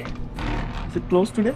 ഇതെന്താണത്? ബൊഫയും കാര്യങ്ങളൊക്കെ ചെയ്യുന്ന എന്തൊരു സെറ്റപ്പ് കേട്ടോ. ഇത് ക്ലോസ്ഡ് ആണെന്ന് തോന്നുന്നത്. പക്ഷേ ഇവിടെ ആൾക്കാരുണ്ട്. ചിലപ്പോൾ അമ്പലത്തിലെ പൂജയ്ക്ക് എന്തെങ്കിലും ചെയ്യാൻ വേണ്ടി വന്നതായിരിക്കും. വൻ സെറ്റപ്പ് ചെയ്യാവുന്ന ഒരു സ്ഥലം. Are you open? Closed. Okay. Thank you. ഇന്ന് ക്ലോസ് ആണ്. നല്ല മണം, ഇന്ത്യൻ മണം ഇതിനകത്ത് കയറി വന്നപ്പോഴത്തേക്കിന്. എന്തായാലും എനിക്ക് ഈ ഒരു ഏരിയ മൊത്തത്തിൽ ഇഷ്ടപ്പെട്ടു. വളരെ നല്ല കിടക്കാച്ചി ഏരിയ ഉണ്ട്. അവിടെ കണ്ടില്ലേ എന്തൊക്കെ പരിപാടികളാണ് ചെയ്ത് വെച്ചിരിക്കുന്നത് നോക്ക്. വമ്പൻ സെറ്റപ്പുകളാണെല്ലാം. ഒരു റിസോർട്ട് പോലെ ഇത് മൊത്തത്തിൽ പണിത് വെച്ചിരിക്കുന്നത്. ബൈ ലക്ഷ്മി നാരായൺ മന്ദിർ അടിപൊളിയായിരുന്നു കേട്ടോ. നല്ല കിഡ്ലിൽ അമ്പലം, എനിക്ക് ഇഷ്ടപ്പെട്ടു. അത് മാത്രമല്ല ഇതിന്റെ മെയിൻ അട്രാക്ഷൻ എന്ന് പറയുന്നത് ഈ മലയുടെ മുകളിൽ കുളമുണ്ട്. ക്ഷേത്രത്തിന്റെ കുളമായിരിക്കണം മിക്കവാറും, ക്ഷേത്രക്കുളമായിരിക്കും. നല്ല ബ്യൂട്ടിഫുൾ ആയിട്ടുള്ളൊരു കുളം, പിന്നെ ചുറ്റിനും നല്ല പച്ചപ്പ് നിറഞ്ഞ ഒരു മല, പിന്നെ ഈ അമ്പലത്തിന്റെ ബാക്കിലായിട്ടൊരു വീടുണ്ട്, ഒരു മഞ്ഞ കളറിലൊരു വീട്. ആ വീടും നല്ല അടിപൊളി ലുക്കായിരുന്നു, നല്ല കിടുക്കാച്ചി വീടായിരുന്നു. എന്തെങ്കിലും ഇഷ്ടപ്പെട്ടു. It was A nice temple. ഇനി നമുക്ക് ഇന്നലെ വൈകിട്ട് നമ്മൾ അമ്പലത്തിൽ പോയില്ലേ, ഒരു ഹനുമാന്റെ പ്രതിമയുള്ള സ്ഥലം, അവിടെ എനിക്ക് ഒന്നും കൂടെ പോകണം. സോ അങ്ങോട്ടേക്കാണ് ഞാനിപ്പോൾ പോകുന്നത്. ഈ വണ്ടി ഉണ്ടല്ലോ, ഈ വണ്ടി ഭയങ്കര സുഖമായിട്ടോ ഓടിക്കാൻ. ഭയങ്കര സുഖം എന്ന് പറഞ്ഞു കഴിഞ്ഞാൽ ട്രക്ക് ഓടിക്കുന്നതിൻ്റെ ആ ഒരു ഫീലൊക്കെ ഉണ്ട്. പിന്നെ പറഞ്ഞ പോലെ രസമാണ്. നമ്മുടെ നാട്ടിൽ ഹൈലക്സ് ഒക്കെ ഇല്ലേ, ഹൈലക്സ് ഈസസ് ഒക്കെ ഇല്ലേ, അതേപോലെ തന്നെയുള്ള നമ്മുടെ മിറ്റ്സുബിഷിയുടെ ഒരു വണ്ടിയാണ്. എനിക്ക് ഒത്തിരി ഇഷ്ടപ്പെട്ടു. ഭയങ്കര ഒരു അടിപൊളി സംഭവമാണ്. അപ്പം ഞാൻ ആ ഒരു ഹനുമാൻ ടെമ്പിളിൻ്റെ ആ ഭാഗത്തേക്ക് എത്തിക്കൊണ്ടിരിക്കുകയാണ്. ഒരു ചെറിയൊരു ടൗൺഷിപ്പിൻ്റെ നടുവിലായിട്ടാണ് ആ ഹനുമാൻ ക്ഷേത്രം സ്ഥിതി ചെയ്യുന്നത്. ഹനുമാൻ ക്ഷേത്രം എന്ന് പറയാനായിട്ട് ഹനുമാന്റെ ഒരു പ്രധാന വിഗ്രഹം അവിടെ ഉണ്ട് എന്നുള്ളത് മാത്രമാണ്. പക്ഷെ അത് ഹനുമാന്റെ ക്ഷേത്രമല്ല. ഇത് ബേസിക്കലി ഗണപതി സച്ചിദാനന്ദ ആശ്രമ എന്ന് പറഞ്ഞൊരു ആശ്രമമാണ്. അവിടെ ഒരു ദത്താത്രേയ യോഗ സെന്റർ എന്നും പറഞ്ഞിട്ടൊരു യോഗ സെന്ററൊക്കെ ഉണ്ട്. അപ്പോൾ അതിന് ഒരു പ്രശസ്തി കിട്ടാൻ വേണ്ടി ആയിരിക്കണം ഇവര് ബേസിക്കലി ഇവിടെ ഈ ഒരു ഹനുമാന്റെ വിഗ്രഹം പണിതത്. ഇവിടെ കർണാടകത്തിൽ നിന്നുള്ള പ്രീസ്റ്റ്, അതായത് പൂജാരിമാരാണ് ഈ ഒരു ക്ഷേത്രത്തിൽ എനിക്ക് തോന്നുന്നു ശാന്തിമാരായിട്ടുള്ളതെന്നാണ് എനിക്ക് അറിയാൻ സാധിച്ചത്. കാരണം അവിടെ മൈസൂർ പ്രീസ്റ്റ് ക്വാർട്ടേഴ്സ് എന്നും പറഞ്ഞുകൊണ്ട് എഴുതി വെച്ചിട്ടുണ്ട്. കൊള്ളാമല്ലേ, നല്ല ഒരു ബ്യൂട്ടിഫുൾ ടെമ്പിൾ. ഞാൻ ഇവിടെ വന്നത് പകൽ സമയത്ത് ഇവിടെ ഒന്ന് ഡ്രോൺ പറത്താനും ഇതൊന്ന് എടുക്കാനും വേണ്ടിയാണ്. അമ്പലത്തിനടുത്തുള്ള വീടുകളില്ലേ, അമ്പലത്തിനടുത്തുള്ള വീടുകളിലെല്ലാം ഇപ്പോൾ ഇതുപോലെയുള്ള കൊടികളുണ്ട്. അവിടെ എനിക്ക് തോന്നുന്നു അതൊക്കെ ചിലപ്പോൾ ദീപാവലിയുടെ സമയത്തൊക്കെ ഡെക്കറേറ്റ് ചെയ്തതൊക്കെ ആയിരിക്കും ആ കാണുന്നതൊക്കെ. എന്തായാലും ആ ഒരു ഹനുമാൻ്റെ വിഗ്രഹം നമ്മൾ ദൂരെ നോക്കുമ്പോഴത്തേക്കിനും വലിയ വലിപ്പമൊക്കെ ഫീൽ ചെയ്യെങ്കിലും അടുത്ത് വരുമ്പോഴത്തേക്കിനും അത് ഭയങ്കര ചെറുതാണ്. നേരെ തിരിച്ചല്ലേ പറയണ്ടേ, ദൂരെ നോക്കുമ്പോൾ ചെറുതായിട്ട് തോന്നുന്നെങ്കിൽ അടുത്ത് വരുമ്പോഴത്തേക്കിനും വലുതാണ്. വിശേഷം അതാണ് ഞാൻ ഉദ്ദേശിച്ചത്, മറന്നുപോയി, മാറിപ്പോയി. ദ്രാവിഡിയൻ ആർക്കിടെക്ചറിലാണ് ശരിക്കും ഈ ഒരു അമ്പലം നിർമ്മിച്ചിരിക്കുന്നത്. അതായത് സൗത്ത് ഇന്ത്യൻ സ്റ്റൈലിൽ. ആ ഒരു സൗത്ത് ഇന്ത്യൻ സ്റ്റൈല് നമുക്ക് ഇവിടുത്തെ പല സ്ഥലങ്ങളിലും കാണാൻ സാധിക്കും. ഇൻക്ലൂഡിങ് നമ്മുടെ ആന, പിന്നെ ഈ കെട്ടിടങ്ങൾ, പിന്നെ ഹോമകുണ്ടങ്ങൾ, പിന്നെ ഇവിടെ ഈ കാണുന്ന ഈ മണ്ഡപം, അങ്ങനെ പല ഒരു സംഭവം നമ്മൾ കാണാൻ സാധിക്കും. ശരിക്കും ഇന്ത്യക്ക് പുറത്തുള്ള ഏറ്റവും വലിയ ഹനുമാൻ്റെ പ്രതിമയാണ് ഇതെന്നാണ് പറയുന്നത്. I am not sure about it. ഇതിലും വലിയ ഹനുമാൻ്റെ പ്രതിമ വേറെ എവിടെയെങ്കിലും ഇല്ലേ എന്ന് ഞാനിങ്ങനെ ആലോചിക്കുകയായിരുന്നു. 2003 ഈ ഒരു ഹനുമാൻ്റെ ഈ ഒരു പ്രതിമ ഇവിടെ സ്ഥാപിക്കുന്നത്. ശരിക്കും അതെ, ഞാൻ വെരിഫൈ ചെയ്തു. ഇത് വെസ്റ്റേൺ ഹെമിസ്ഫിയറിലെ ഏറ്റവും വലിയ ഹനുമാൻ്റെ പ്രതിമയാണ് ഈ കാണുന്ന 85 ഫീറ്റ് ഹനുമാൻ. ഇന്നലെ വൈകുന്നേരം ഞങ്ങളിവിടെ വന്നപ്പോഴത്തേക്കിനും ഇവിടെ കന്നഡ ഭജൻസ് ഒക്കെ കേൾക്കുന്നുണ്ടായിരുന്നു. ശരിക്കും ഈ ഒരു ആശ്രമം മിക്കവാറും കർണാടകക്കാരുടെ അല്ലെങ്കിൽ കർണാടക ആ ഒരു ബേസ്ഡ് ആയിട്ടുള്ള എന്തെങ്കിലും സംഭവമായിരിക്കും. ഇവിടെ ശരിക്കും എനിക്ക് കർണാടകത്തിലെ ഒരു ക്ഷേത്രത്തിൽ വന്ന ഒരു ഫീലാണ്. ഇവിടെ പുറത്തും നോക്കുമ്പോഴത്തേക്കിനും, അകത്ത് പോകുമ്പോൾ അതില്ല കേട്ടോ. കാരണം ഇവരുടെ രീതികളൊക്കെ എൻറ്റയർലി ഡിഫറെൻറ്റാണ്. പല സംഭവങ്ങളും അതായത് ഇവിടുത്തെ കൾച്ചറായിട്ട് അഡാപ്റ്റ് ചെയ്ത് പോയിട്ട് 6th ജനറേഷൻ. ഇപ്പോൾ നമ്മൾ ഈ സോഷ്യൽ മീഡിയയിൽ കാണുന്ന ഈ പ്രശ്നങ്ങളും ബാക്കിയുള്ള സംഭവങ്ങളും ഒക്കെ അടുത്ത ഒരു ജനറേഷൻ വരുന്നതോടുകൂടി തീരും. ഇപ്പം ഞാൻ വിദേശ യാത്രകളിൽ ധാരാളം ആളുകളെ കാണുന്നതാണ്, പല ആൾക്കാരെയും കാണുന്നതാണ്.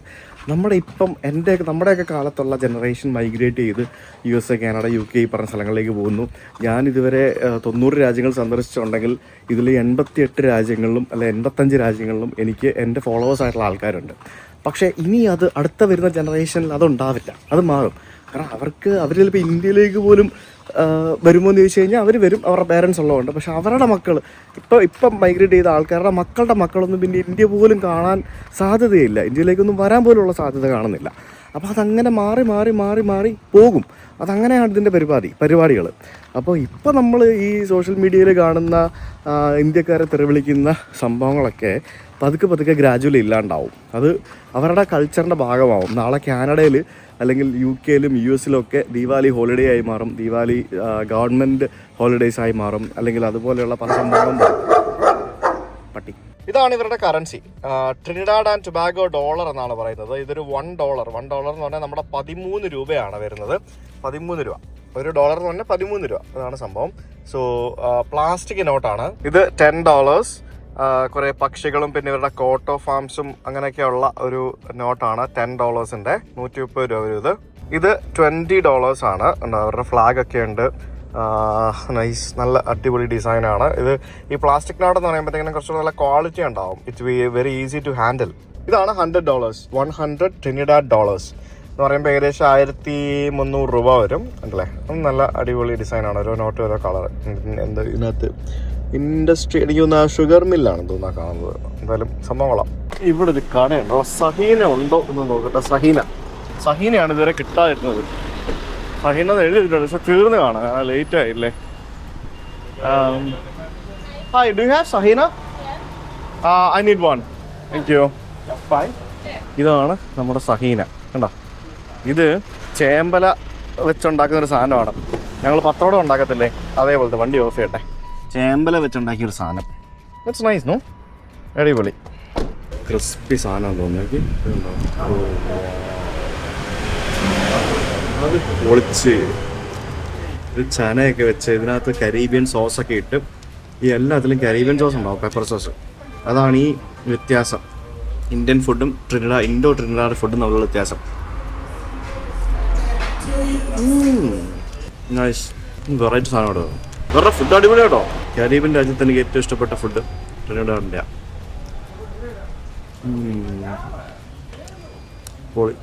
അങ്ങ് ദൂരെ ഒരു സംഭവം കണ്ടോ, മോഡിജി ഇന്ത്യ എക്സ്പോ സെന്റർ എന്നും പറഞ്ഞുകൊണ്ട് കാവിക്കൊടിയൊക്കെ വെച്ച് ഒരു സംഭവം, ഒരു എക്സ്പോ. നമ്മൾ ഇന്നലെ ഫുഡ് കഴിക്കാൻ പോയില്ല, അതേപോലത്തെ ഒരു എക്സ്പോ സെന്റർ ആണ് ഈ കാണുന്നത്. Modiji India expo centre.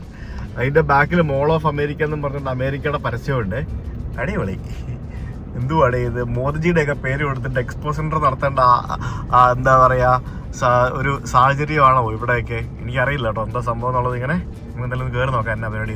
നമ്മൾ ഈ രാഷ്ട്രീയക്കാരൊക്കെ ഇല്ലേ, അല്ലെങ്കിൽ നേതാക്കന്മാരൊക്കെ ഇൻഫ്ലുവൻസേഴ്സ് ആവുന്നതിന്റെ ഒരു വലിയൊരു ലക്ഷണമാണ് ഈ കാണുന്ന മോദിജി ഇന്ത്യ എക്സ്പോ സെന്റർ എന്ന് പറഞ്ഞ ആ ഒരു പേര് തന്നെ. കാരണം മോദിജിയെ എന്ന് പറഞ്ഞ പേരിനെ ആളുകൾക്ക് അട്രാക്ട് ചെയ്യാൻ സാധിക്കുമെന്നുണ്ടെങ്കിൽ അതിനെ യൂട്ടിലൈസ് ചെയ്യുക എന്നുള്ളതാണ് ഇവർ ചെയ്യുന്നത്. അത് ഇതിൻ്റെ ഫോട്ടോ യൂസ് ചെയ്യാൻ ഭാഗ്യം. നമ്മൾ കംബോഡിയ പോയപ്പോഴത്തേക്കിനും മോദിജി റെസ്റ്റോറൻറ്റ് കണ്ടതല്ലേ. മോദിജി പാർക്കിങ്ങും ഉണ്ട് കേട്ടോ, മോദിജി പാർക്കിംഗ്. അപ്പോൾ ഇത് ഒരു ഷോപ്പിംഗ് മോൾ പോലത്തെ ഒരു സ്ഥലമാണ്. ഇപ്പോൾ ഇവിടെ ധാരാളം ആളുകൾ ഇത്തരത്തിൽ ഇന്ത്യയിൽ നിന്നും വന്നിട്ട് കച്ചവടം ചെയ്യുന്നുണ്ട്. ഇവർ ബേസിക്കലി ഇന്ത്യയിൽ നിന്നുള്ള സാധനം അതിവിടെ ഇറക്കുമതി ചെയ്തിട്ട് ഇവിടുത്തെ ഇന്ത്യൻസിന് വേണ്ടി കച്ചവടം ചെയ്യുന്ന ഒരു സെറ്റപ്പാണ്. ഇതിങ്ങനെ ഇന്ത്യൻസ് ധാരാളമായിട്ടുള്ള പല ഏരിയകളിലും നമുക്ക് ട്രിനിഡാഡിൽ കാണാൻ സാധിക്കും. അതാണ് ഇങ്ങനത്തെ ഒരു എക്സ്പോ ഇവിടെ ഉള്ളത്. ഇഷ്ടംപോലെ പാർക്കിംഗ് ഒക്കെ വെച്ചിട്ട് ഇതിനകത്ത് റെസ്റ്റോറൻറ്റും പിന്നെ അതേപോലെ തന്നെ തുണിത്തരങ്ങളും ഇന്ത്യൻ സാധനങ്ങളും ഇന്ത്യൻ ഹെറിറ്റേജ് സാധനങ്ങൾ അങ്ങനെയുള്ള സംഭവങ്ങൾ, ഇന്ത്യൻ ഫർണിച്ചർ അങ്ങനെയുള്ള പല പരിപാടികൾ വിൽക്കുന്ന കടകളും ഇതുപോലെയുള്ള ഷോപ്പിംഗ് മോൾ പോലത്തെ സ്ഥലങ്ങൾ ഈ ഒരു രാജ്യത്തിൻ്റെ പല ഭാഗത്തായിട്ട് ഞാൻ കണ്ടിട്ടുണ്ട്. ഇതിപ്പോൾ ഞാൻ രണ്ടാമത്തെ ഒരു സ്ഥലത്താണ് വരുന്നത്. ये सब कितना? 200. ഓക്കെ. 200 എന്ന് പറഞ്ഞാൽ ഏകദേശം 2500 രൂപ. 2500 രൂപ എന്ന് പറയുമ്പോഴത്തേക്കിനും ഇതൊക്കെ നാട്ടിൽ നിന്ന് കൊണ്ടുവരുന്ന സാധനമല്ല. ഇതെല്ലാം വലിയ ക്വാളിറ്റിയുള്ള സാധനങ്ങളൊന്നും അല്ല. നാട്ടിൽ നിന്ന് കൊണ്ടുവന്ന് 10 ഇരട്ടി പൈസയൊക്കെ അല്ലേ കച്ചവടം ചെയ്യുന്നത്. യെസ്. മലയാളിയാണോ? അത് ശരി. ഓക്കെ. നാട്ടിൽ നിന്ന് വന്നോ നിങ്ങള്? ആണോ? അത് ശരി. ഓക്കെ. ഇത് കണ്ടിട്ടുണ്ട് ഒരുപാട്. ശരി. എന്താ പേര്? എന്റെ പേര് ബാസി. ഓ, ഇവിടെ എല്ലാവരും നാട്ടിൽ നിന്ന് വന്ന ആൾക്കാരാണോ കച്ചവടം ചെയ്യുന്നത്? കുറച്ച് പേര് നാട്ടിലൂടെ ആണോ? നാട്ടിൽ നിന്ന് വന്ന ആൾക്കാർ. അത് ശരി. നാട്ടിലെവിടെ? നാട്ടിൽ ഞാൻ തൃശ്ശൂർ. തൃശ്ശൂരോ? Okay okay. നിങ്ങളെവിടെയാണ്? ഞാൻ എറണാകുളം. എറണാകുളം. അതെ അതെ. ഇവിടെ എന്താ ഞാനിവിടെ ട്രിനിഡാഡ്, ഞാനിവിടെ കരീബിയൻ കറങ്ങിക്കൊണ്ടിരിക്കുക. അപ്പോൾ അതെ. യെസ്. അപ്പോൾ 2-3 ദിവസമായി ട്രിനിഡാഡ് ഉണ്ട്. യെസ്. അപ്പോൾ ഇവിടെ 1-2 അമ്പലങ്ങളൊക്കെ ഉണ്ടായിരുന്നു. അപ്പോൾ അവിടേക്ക് ഒന്ന് പോകാൻ വേണ്ടി വന്ന. പ്രോഗ്രാം ഉണ്ടോ? ഞാനിപ്പോൾ ഇത് കണ്ടപ്പോൾ ഒന്ന് കയറിയതാ വീഡിയോ എടുക്കാനായിട്ട്. ശരി. സന്തോഷം കണ്ടതിൽ. കുറെ നാളായോ ഇവിടെ? ഞാൻ നിങ്ങളെ ഇടയ്ക്ക് കാണാറുണ്ട്. കുറെ നാളായോ ഇവിടെ? ഞാനിപ്പോ ഒരു 3 വർഷത്തോളം. 3 വർഷം. അത് ശരി. ഓക്കെ. വർക്കൊക്കെ ആയിട്ട് നിൽക്കുന്നു. പോകണം, അടുത്ത വർഷത്തോടു കൂടി പോകാം. ശരി. Okay okay. അപ്പോൾ ശരി, നടക്കട്ടെ. ഓക്കെ. സന്തോഷം. സുജിത്ത്. അതെ അതെ. ലോകത്തിന്റെ ഏത് കോണിൽ പോയാലും എവിടെ പോയാലും ഒരു മലയാളിയെ കാണണമെന്ന് പറഞ്ഞാലേ അതിനകത്തോടെ വെറുതെ ചുമ്മാ ചുറ്റിക്കറങ്ങി നടക്കായിരുന്നു. അപ്പോൾ ആ ചേട്ടൻ നീ ഇവിടെ കണ്ടിട്ടുണ്ടല്ലോ, യൂട്യൂബർ അല്ലേ എന്ന് ചോദിച്ചുകൊണ്ട് സംസാരിച്ചു. അതാണ് സംഭവം. സോ അങ്ങനെ മോദിജിയുടെ ഇന്ത്യ എക്സ്പോ സെൻറ്റർ ഇവിടെ ഇത് പെർമനൻ്റ് ആണ് അത്ര ഈ കാണുന്ന സ്ഥാപനം. അപ്പോൾ ഇങ്ങനത്തെ കുറേ സ്ഥാപനങ്ങൾ ഇവിടെ പല സ്ഥലത്തുണ്ട്. ഇവിടുത്തെ ഇന്ത്യൻസിനെ ടാർഗറ്റ് ചെയ്തുകൊണ്ടുള്ള ബിസിനസ്സാണ് പരിപാടികളൊക്കെ. എന്താല്ലേ, നാട്ടിൽ നിന്ന് 50 രൂപയ്ക്ക് 100 രൂപയ്ക്ക് കിട്ടുന്ന സാധനം ഇവിടെ വരുമ്പോഴത്തേക്കിന് അത് 1500-2000 രൂപ ആവും. നല്ല ബിസിനസ്സാണ്. നാട്ടിൽ നിന്ന് വരെ ഒരു ജോലിക്കാരെ ഇവിടെ കൊണ്ടുവന്നിട്ട് ജോലി ചെയ്യിപ്പിക്കുന്നുണ്ട്. നമ്മുടെ മോദിജിയുടെ സൂപ്പർ മാർക്കറ്റിനടുത്ത് വേറൊരു അമ്പലം കണ്ടപ്പോൾ നിർത്തിയതാണ്. എഡിൻബ്ര ഹിന്ദു ടെമ്പിൾ. എഡിൻബ്ര എന്നൊക്കെ പറയുന്നത് നമ്മളെ UK സ്ഥലപ്പേരാണ്. 1985 തുറന്നതാണ് എന്ന് പറഞ്ഞ് അവിടെ എഴുതി വെച്ചിട്ടുണ്ട്. ഒരു ഡിഫറെൻറ്റ് ഷേപ്പിലുള്ള ഒരു അമ്പലം. ഇതൊരു ഒറീസ സ്റ്റൈലില്ലേ, ഒരു ഒഡീഷ സ്റ്റൈൽ തോന്നുന്നില്ലേ? അങ്ങനെയാണ് എനിക്ക് തോന്നുന്നത്. Edinburgh Hindu temple. ഇതാണ് ഇവിടുത്തെ high commission of India. Victoria അവന്യൂവിലുള്ള നമ്മുടെ ഇന്ത്യൻ ഹൈ കമ്മീഷനാണ് ഈ കാണുന്നത്. എന്നോ ഇത്രയേ ഉള്ളൂ ഈ കാണുന്ന building. High commission of India, port of Spain. ഇത് നഗരഹൃദയത്തിൽ തന്നെ ഉള്ള ഒരു ബിൽഡിംഗ് ആണ്. അവിടെ നമുക്ക് അകത്ത് ഇന്ത്യയുടെ ഫ്ലാഗൊക്കെ കാണാം. ഇന്ന് സൺഡേ ആയതുകൊണ്ട് തന്നെ ഇറ്റ്സ് ഓൾ ക്ലോസ്ഡ്. ഇനി ഇതിൻ്റെ അപ്പുറത്ത് തന്നെ ഞാൻ വേറൊരു സംഭവം കാണിക്കാം. നമ്മുടെ ന്യൂ ഇന്ത്യ അഷുറൻസ് കമ്പനി എന്നും പറഞ്ഞുകൊണ്ട് നമ്മുടെ നാട്ടിലെ ന്യൂ ഇന്ത്യ ഇല്ലേ, ന്യൂ ഇന്ത്യ ഇൻഷുറൻസ് കമ്പനി, ആ ന്യൂ ഇന്ത്യ ഇൻഷുറൻസ് കമ്പനിയുടെ ട്രിനിഡാഡ് ആൻഡ് ടൊബാഗോ ഓഫീസാണ് ഈ കാണുന്നത് കേട്ടോ. ന്യൂ ഇന്ത്യ അഷുറൻസ് ഇന്ത്യൻ എംബസിയോട് ചേർന്ന് തന്നെയുള്ള ഇവിടുത്തെ ബിൽഡിംഗ്. ഇവിടെ നമ്മുടെ കേരളത്തിൽ നിന്നുള്ള കുറേ ആളുകൾ ഇവിടെ വന്ന് ജോലി ചെയ്തിട്ടുണ്ട് എന്ന് അജീഷ് ചേട്ടൻ എന്നോട് പറയുകയുണ്ടായി. അപ്പോൾ ഇന്ത്യൻ ഹൈ കമ്മീഷനും അതേപോലെ തന്നെ നമ്മുടെ ന്യൂ ഇന്ത്യ അഷുറൻസ് ബിൽഡിങ്ങും ഇന്ത്യൻ എംബസിയുടെ മുമ്പിൽ മറ്റേ മുരുകയ്ക്ക നിൽക്കുന്നുണ്ട്. മുരുകയ്ക്ക ഇത് ഇവരുടെ പോർട്ട് ഓഫ് സ്പെയിൻ എന്ന് പറയുന്ന ഇവരുടെ ക്യാപിറ്റൽ സിറ്റിയുടെ നഗരത്തിൻ്റെ മധ്യഭാഗത്ത് സ്ഥിതി ചെയ്യുന്ന വലിയൊരു ക്വീൻസ് പാർക്ക് എന്ന് പറഞ്ഞൊരു സ്ഥലമാണ്. ക്വീൻസ് പാർക്ക് സവന്ന എന്നാണ് ഇതിന് പറയുന്നത്. ആളുകളൊക്കെ ഈ ഒരു സവന്നയ്ക്ക് ചുറ്റും ഈ ക്വീൻസ് പാർക്കിന് ചുറ്റും നടക്കാനും ഓടാനും ഒക്കെ വരുന്നൊരു സ്ഥലമാണ്. ഇവിടെ വളരെ മനോഹരമായിട്ടുള്ളൊരു കോളേജ് കണ്ടോ, ഈ ബിൽഡിംഗ് എന്ത് ഭംഗിയല്ലേ. ക്വീൻസ് റോയൽ കോളേജ് എന്നാണ് ആ ബിൽഡിങ്ങിൻ്റെ പേര്. കോളേജ് ബിൽഡിംഗ് ആണ്. 1904 നിർമ്മിച്ച വളരെ മനോഹരമായിട്ടുള്ള ഒരു കെട്ടിടം. എന്ത് ബ്യൂട്ടിഫുൾ അല്ലേ.